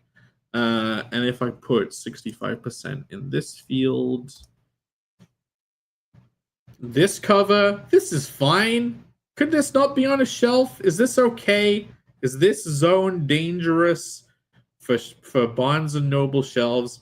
And this cover, this is okay too. All he's doing is grabbing a boob. So these three covers have the potential. These are the barcode editions, the kind of like cheaper. It's the version that you're glad you aren't getting, because you're gonna have gold foil and orange. How about that? Many printers can wrap your books. I know, but like, I don't know if I haven't asked them to wrap them, and they're being printed now. That's what I'm saying. Does this mean I got to go to them now and ask them to wrap them? Wait a minute. I wonder if I will email them. How about that? Maybe I can call them up. I can ask how much of a price jump it would be, and I could pay the extra. Maybe we should. This is an important time. Like a raincoat in the shower. That's the plastic. You're saying I should get like brushed finish wrapping? We are interested in your we are invested in your success. That's how this nonsense got started. Find a way, stick it to the mainstream. Yes. I agree, but it's not even like spite is very motivating, but it's just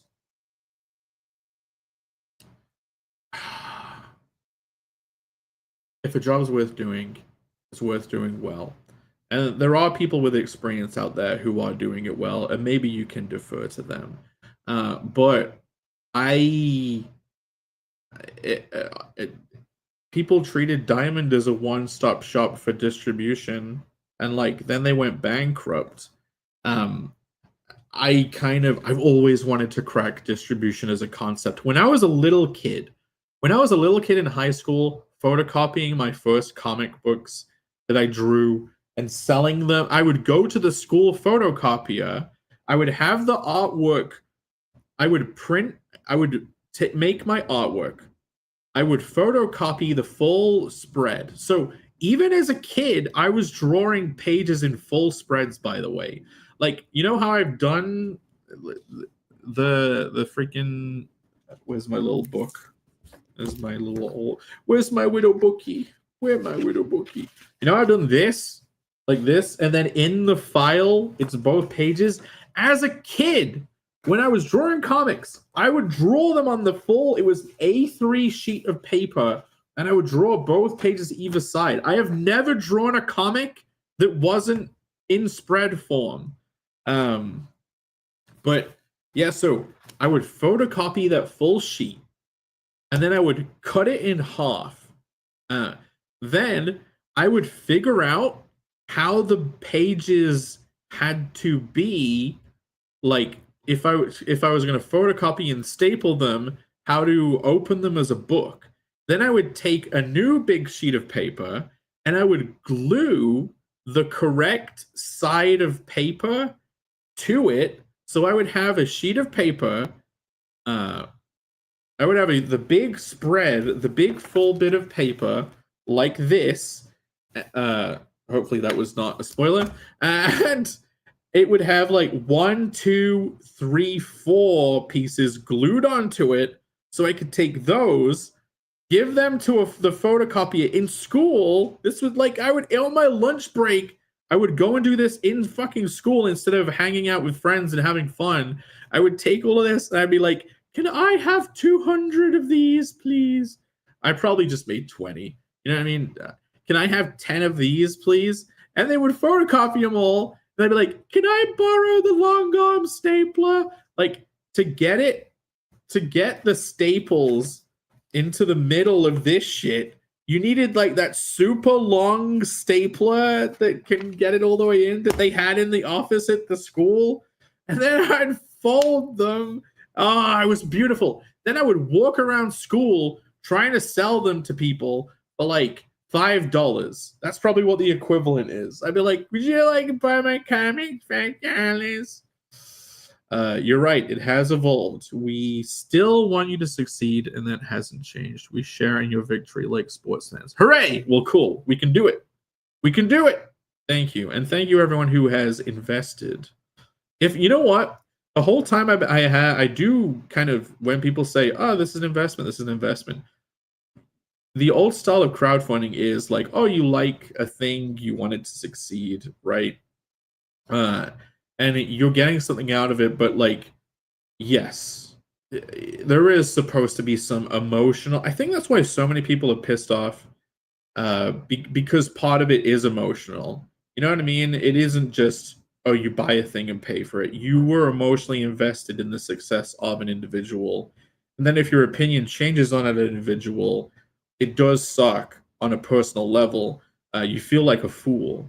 But I've been thinking about this when it comes to Connell from like a financial perspective for you. Like I've wanted the books you own to go up in price eventually.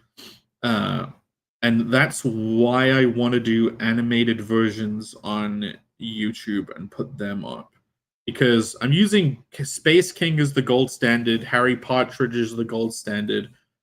When it comes to NIP grassroots on the internet becoming household name. If I bring up Space King in a stream now, people will know what it is. That's because it's a freely viewable online video that people can go to, and it's the video is the content. The video isn't a stream where we spread our assholes for 3 hours and then you buy our YouTuber merch. Like the point of entry is the high value content, not the filler, not the fluff, the bullshitting. Like, you have that too. They have their like Tom and Don channel, but like, you get to go watch an episode of Space King 3 right now. Then you get to buy their lunchbox. It's almost like their merch is the filler, but it's flip reversed here. Like, the story that is supposed to be the true glory, the meat in the taco, is the comic, and it's behind a paywall. Like, I think that's a fundamentally flawed thing, but like, you have to have the paywall to actually make money making the content. And like, comic books are so expensive to make if you're not drawing them. I don't understand how Phil does it. Like, anyone who's a writer and they want to do comics and they're hiring artists, like, that I have a huge amount of respect for. Obviously there's the typical level of respect, which is the oh, you can do everything yourself. Congratulations, that's amazing. You're very skilled. But like, yeah, Phil and any other writer, like when you have to vet an artist, work with an artist, you have to be very. If you're doing everything yourself, it doesn't matter whatever. You don't have to have relationships with people. Um, because you can do it all yourself. You can piss everyone off. Like I don't have anyone. I'm working with Bancroft. I need him. I need to keep him happy because he's doing the pre-press, making these things look golden. But yeah, like if you're doing it all yourself, who cares? But yeah, if you're the writer that has to hire artists, you have to maintain that relationship in a way that's going to get good art. And my God, working with artists must be the most babysitting of any babysitting when it comes to management. I don't even know how I got on this thread. Jake would bully kids into buying his comics. You know what's funny? I think I was mostly liked in school, but I thought everyone didn't like me. But I was mostly liked. People bought them. Like I actually did sell them. Like people would go for it. I'd be like, "Do you want to buy my comic?" And they enjoyed them. They thought it was funny. Alex says, "Man, I've gotten a decent amount of trick or treaters this year." Oh yeah, it's the real trick or treat hours. Now it was like 7-10. We might actually make that extra hour worth for film. We haven't even talked about Fortnite that much. Flash Gets had been doing 40K parody. Well, that's the thing. They've been doing tons of stuff for years, and their initial audience building was parody content. So it's like fan art. You know what I mean? Like they did some of their videos are like the console wars. You know what I mean? Mario stuff. So like all of it is known IPs. They make comedic parody stuff on it. They build up a name that way. Then they started doing Space King. It's the same thing like Harry Partridge. It's early Newgrounds parody content. Then actually, yeah, he did Watchmen. That was the earliest one I know of him is the Watchmen thing. Everyone loves Harry Partridge's Watchmen animation. And then he has Dr. Bees and Starbarians, and now Starbarians, he's graduated that onto the Starbarians comic that I don't know what his opinion of the monetary balance of doing a physical book. You know what I mean? Because I don't know how motivated he is to do like 1 million Starbarians, but yeah, so that I think there has to be free online content that is the meat. It can't just be cornmeal and fluff and like minced up pellets made of minced up sofa cushions. I want to try and do an animated version of the comic because I think there is a perfect threading of the needle where you make the artwork for the comic and then you use the exact same artwork as assets in a voiced animated thing, like the trailer. You guys have seen the trailer for Connell, the amazing trailer. That's what I think that content could be. And I know motion comics are a thing of the past, and I know they fucking suck.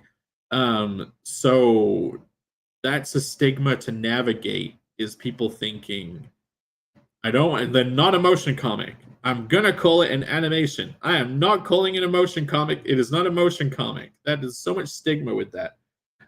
It's gonna be a primitive animation, a full motion comic. We gotta think of how to navigate this linguistically and completely sidestep. We gotta socially engineer, we gotta gaslight, we gotta manipulate our way around the terrible stigma of motion comics. Thread the needle carefully, Jake. Jake the human. I have that outfit. Actors were a lot easier to deal with when directors were allowed to beat them. That was apparently a thing even in the publishing industry, like decades ago. People would just beat the shit out of each other in workplaces to get them to get the work done. can't do any of it now. You know, Grand Theft Auto, a friend of a friend, typical friend of a friend stories. A friend of a friend worked for Rockstar. They genuinely, to hit deadlines, would bring in huge bags of cocaine, and people would be finishing the game during crunch off their smacked off their tits on cocaine. So any of those things where people are like, oh my god, how do they think of this stuff? They must have been in a lot of drugs. Drugs were definitely involved in the production of early Grand Theft Autos. And I'm telling you now, that isn't a thing anymore. I heard from a friend of a girl I went on a fucking internet date with many years ago that they started cleaning up that company internally. Which, you know, as soon as I heard that, I'm like, oh, GTA 6 is going to suck. That was my thought. My prediction is GTA 6 is going to suck. And I have known that for years. So when everyone starts the content bandwagon cycle of GTA 6 is terrible, if that happens, I could be wrong. But when it does happen, just know that ahead of time, I told you GTA 6 is going to be shit. Because back in the era of GTA 4, a little bit left on 5, they would have still been around for 5. You know, the 3, 4, 5 early video games. Like the people in the industry, I would say, it was when you were problem solving by developing a game.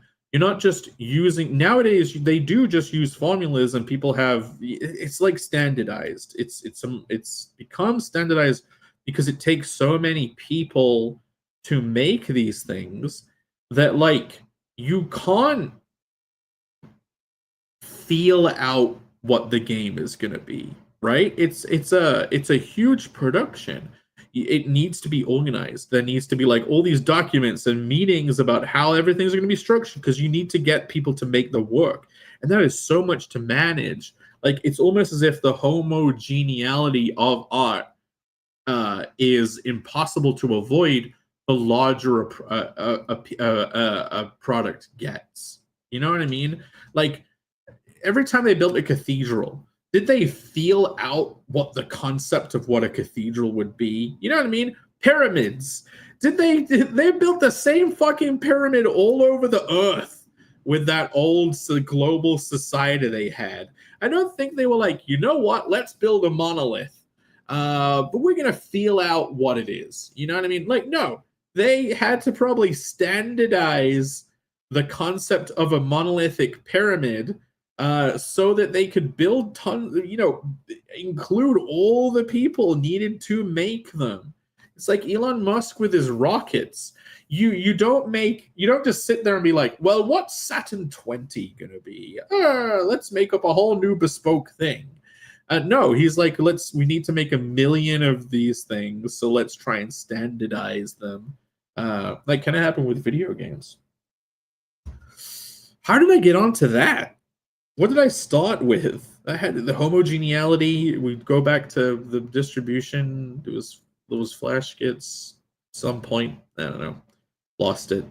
Let's see if I can. Oh, there we go. It was because of beating the shit out of people. Yeah, so apparently you can't beat the shit out of people anymore. It's even the concept of crunch, which is bad. You all know what crunch is. There's a deadline. We got to hit it. You're not going home to hang out with the family this weekend. Peon, slave. Get back to work, slave.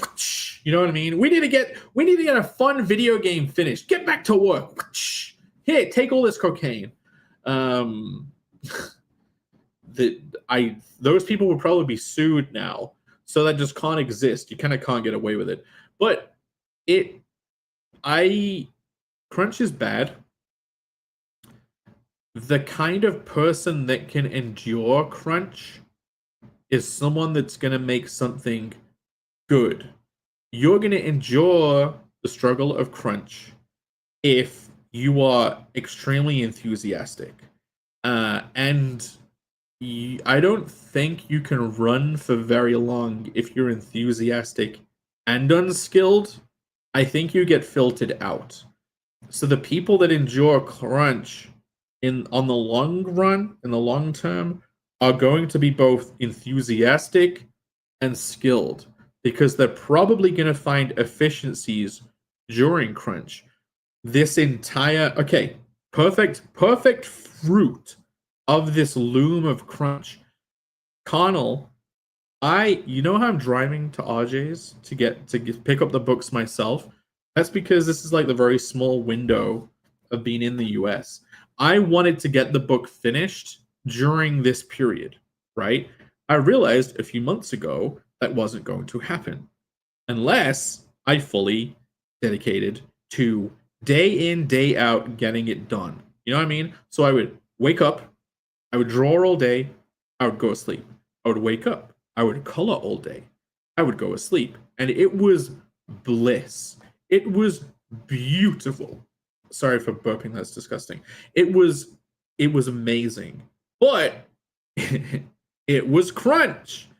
And the combination of like the ability to do it, the enthusiasm to endure it, but also the very rare ability to find the efficiencies. Because if you're like, oh man, I gotta do this all day and day in, day out, and I've got to do it by a certain time, how about I cut the workload down by finding efficiencies? And so what's come from this is I now know that I 100% I can write, draw, and writing includes layouts. My writing is layouts.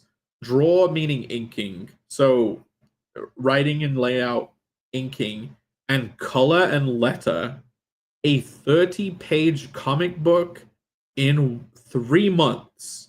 I can take a month to do layouts from writing, a month to ink. So that's like a page a day. But because of doing the spread method that I've been doing since I was a kid, like I can do 2 pages in a day. You know what I mean? And then you need a break at the weekend. So because of the crunch endured during this, I have now been expanded the skills to being able to do a 30-page comic in 3 months. Now, I would probably die if I did that every 3 months. This is why I'm saying I can probably have 2 Connell books out a year, or at least produce 2 books a year, while still helping Irene with coloring on the 0.5s when she needs it. I can probably also manage that. But that is like constantly working all the time, which that prevents the idle hands that would become the devil's plaything. You know what I mean? You know what I mean? That keeps my hands busy. Yeah, look at that superb pre-press work there. Michael is coming in. Yeah, I've been showing people how much the colors kind of like rank up when you've been like pre-pressing it. Like these look very close to what it originally was, which I'm surprised by. These look very similar. I think these blues have been pumped up in the sky. They have a bit more color in them. They're less desaturated. But truly, the colors on Irene's, these greens have been, I don't know what the quality is because it's like saturation, but this becomes solid. Like these are very solid colors, very thick. It's not the saturation where it would like glow like a light bulb and neon. But yes, so thank you, Michael, for doing that. 2 new subscribers. Yeah, baby. We're going up. We need 40. Then Michael Teach can finally get us to 1,000. Let's catch up with the chat a little bit. The pyramids were a monumental fuck up. Didn't you see the Geico commercial? But it was a monumental all the same. That's funny. Fighter pilots on meth. Well, that's World War II. I mean, the Nazis couldn't have got as far as they did without meth. You know, they were on crunch. The Nazis were on crunch. I mean, it was called Rockstar. No, it's for real. They acted like rock stars. They thought they were rock stars. Now, testicles removed. Company full of women? What? You know, imagine you're at Rockstar and it's crunch and there's like women working there now, and a manager brings in like a bag of cocaine. He's like, all right, boys, we're going to hit this deadline. Like, oh, I need to go home and have a bath and drink my pumpkin spice lattes. All right, then. Sorry. No cocaine deadlines for you, Mavis. Like, I think this whole killing prostitutes and stealing their money thing is a bit too much. Okay, Mavis. I will remove the killing of I think you're right. You know, it's been long enough. We've killed enough prostitutes in GTA. We can let them live. I think we need to make Grand Theft Auto but they wouldn't be called prosies. They'd be sex workers now. You know what I mean? We need to make GTA a pro-sex worker environment. Like, all right then. You know, we can't have people having like thinking about one day doing an OnlyFans. Maybe they never will, but they'll fantasize about it. And then we don't want them to feel slightly uncomfortable when we kill a prostitute in our game, and then they think it's them. I'm going off on one. So where was the killing prostitutes in Conan the Barbarian? Who knows? Maybe that's an avenue we need to explore. Bancroft says, I would also like to mention all the capital I corrections. You're welcome, everyone. Yes. So if you're making a comic, please inquire as to Bancroft giving it a once over. Editors, I think, are vital. If you look in a comic, one of these crowdfunding comics, and it says the editor nothing, no editor credit, I think you're probably in for a bad time. I haven't had an editor in Connell, but as you'll see in Sketchy Starts, I had the equivalent of an editor by having friends that would read it and give feedback. It was sometimes quite harsh. Bancroft himself also stands by the concept of having an editor. But there's story editors and then there's copy editors. And essentially, with Bancroft doing the pre-press work, he also kind of filled the role of a copy editor by correcting all of the capital I's. So in comic books, all of our text is capitalized in the speech bubbles. You know what I mean? Everyone's shouting all the time. Probably shouldn't have shown that. I keep picking a page. Everyone is shouting all the time. Even when they say the letter I in the middle of a word. Now, when an I in a comic book font, an I can either be a line like this, or it can have the top and tail, the foot and the hat. And a capitalized I is the one that will have a foot and a hat. But in comics, some people accidentally put the foot and the hat capital I for every I, and it shouldn't. It is only I as in meaning me, the person. That's the only one that should have the hat and shoes going on. And I thought that is a capital I. I thought that I had gone through and fixed all of those, but no, I was wrong. Bancroft had to go through. So there was no inaccurate I's. It even got to the point where Bancroft was sending me screenshots of like speech bubbles saying like, this doesn't read properly. And I'm like, okay, what do we do? So there was one speech bubble that got rewritten. And yeah, maybe a couple of wordings that got caught. So yeah, thank you. We all thank Bancroft for his wonderful contribution. You know, well, Rockstar lets the ladies go home and change the. Well, that's what it should be. Like they have another office where they're modeling the prostitutes and coding in the killing and stealing of the money. They just have another. It's like, you know, when you have I've always had this dream. You have a house, but inside it is another house, like hidden. Like, there is an entire second house's worth of hidden rooms inside your house. And, you know, they should do that in an office where they have a whole second office inside the office and they don't tell the women about that office. And that's where the boys' club offices still get to exist. And also, they're immune to HR. It's like a HR black zone. No security cameras. You know what I mean? You could go full Wolf of Wall Street, throwing midgets at a dartboard in the second office. We need the regular offices. Then we need the Wolf of Wall Street hidden maze of offices, where the real crunch enduring workers can be secluded to. What does he say? And then they still get hauled into HR for being sleep deprived, snippy with Karen at 6 a.m. The snippiness.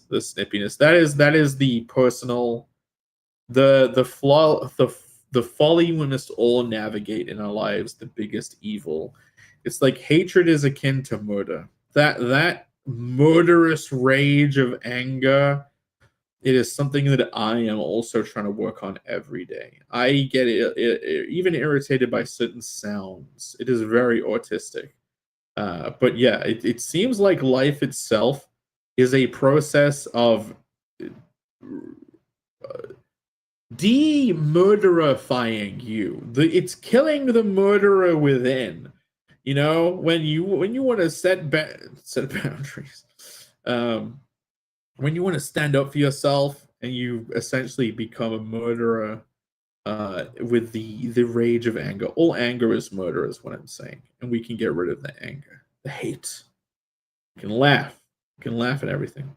But I did my best design work at the bar over a double whiskey. That's like, it's just similar to Crunch. That's whiskified Crunch.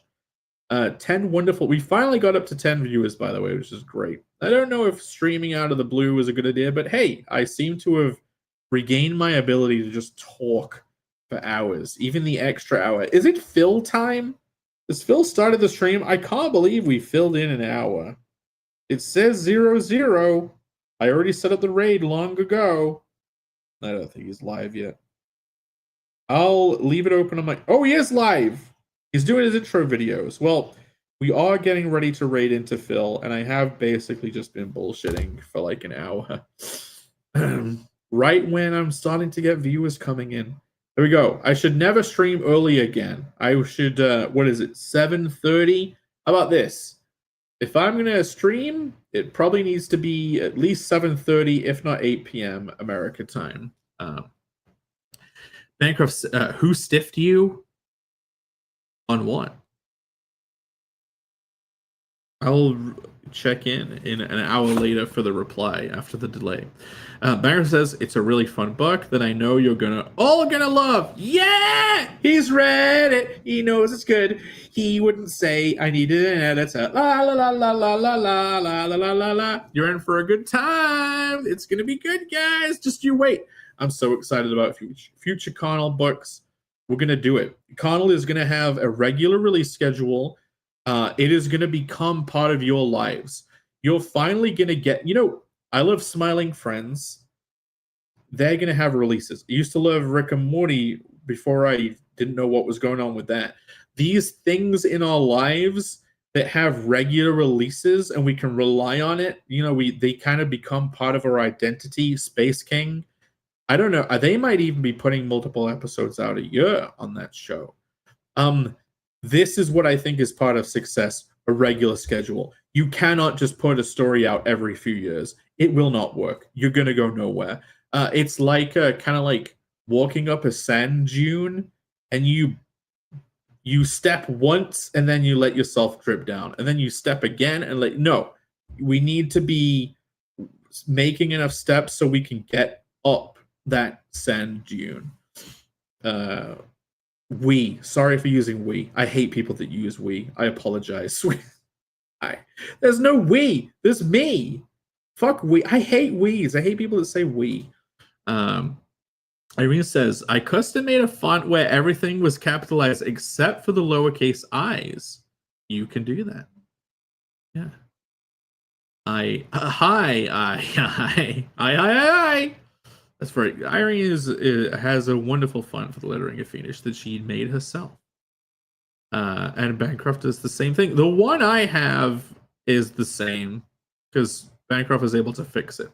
Cobby editing Nanursa is almost as bad as combating over Jake's first draft. I guess Alex read the first draft.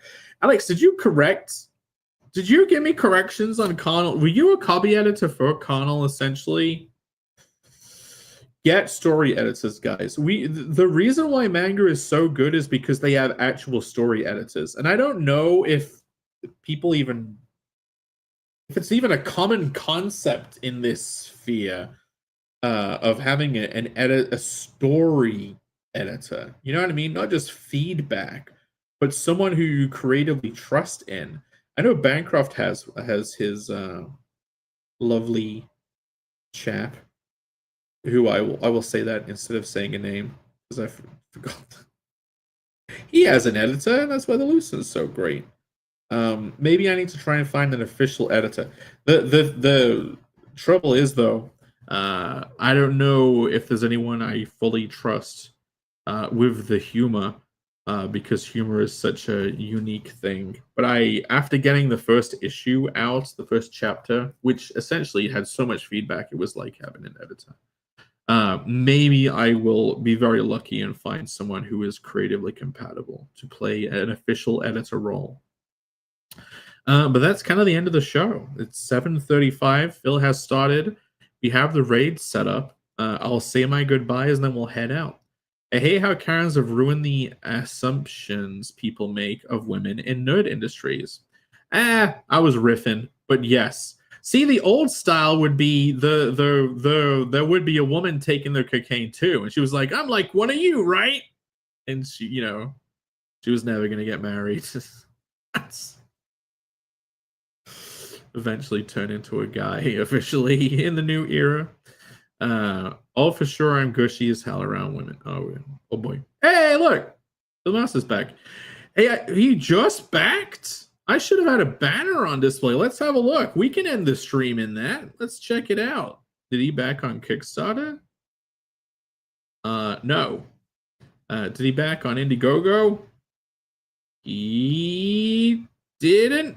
Bill, which platform did you just back on? Because they both of them haven't gone up by one. But hey, put your backing number in the chat. Say what you did. I'm very grateful for you backing your buck. And hey, if you are watching right now, and if you're not backed Connell the Barbarian yet, back it. I'm going to close the campaigns in about a month. You've got to back it to get the gold foil. Otherwise, you'll only be able to get the cheap, crappy version, the barcode edition afterwards, and for this price. The gold editions after, they're going up to $40. I am not joking. And they will only mostly be available in a bundle called the Golden Shower. So if you want the good version, the luxury version, and not the standard version, you've got to back now. Yeah, he says thanks. Alex saying thanks. May the Wizard be hyper. I'm looking forward to the book. Well, you're going to love it. I need to... by the way, Bill's daughter, Kat, has a Kickstarter up right now. If someone wants to put a link in it, you should go check it out. She has a first book. Join Team Tobean. Right. I'm not confident enough to story edit. Yeah, I mean, it is a big thing. To edit for someone else, I would also, be very critical of my own skills. You'd have to really know the property to do a good job. And I really think you'd have to be involved. There you go. He's doing it. He backed on Indiegogo. Okay, great. Yeah, well, okay. He's over here. The reason why is because it went up, it was 100 backers, but then I don't know where it says the modern number. You know what I mean? Because there's like view original campaign. Okay, maybe it was 136. I don't understand this new freaking Indiegogo anymore, but hey, thank you very much, Bill. I'm glad you got it. What cover did you get? Did you get the Irene cover or the main one? I got a screen show, damn it. Well, okay. Screenshot of the backing. Cool. Well, I appreciate it. I appreciate anyone else. We're wrapping this up, and I'm sending you all over to Phil's chat. Say Hyper Raid when you get over there. He got the Rini cover. It's a beautiful cover, and in fact, you see the orange. You're gonna get neon orange around. This is gonna be gold foil, neon orange. This orange color was picked to fit with this cover first. Everyone else's was a side effect. It was picked to complement this. So, Pantone 811C. So yeah. So go say hi to Phil. I'll see you guys in another stream. Where's my media for outros? Which one shall I? What do I usually play for the outros? I will do this. Hey, you know what always cheers you up? Baking me a nice tray of sugar cookies. How about these cookies, sugar? No,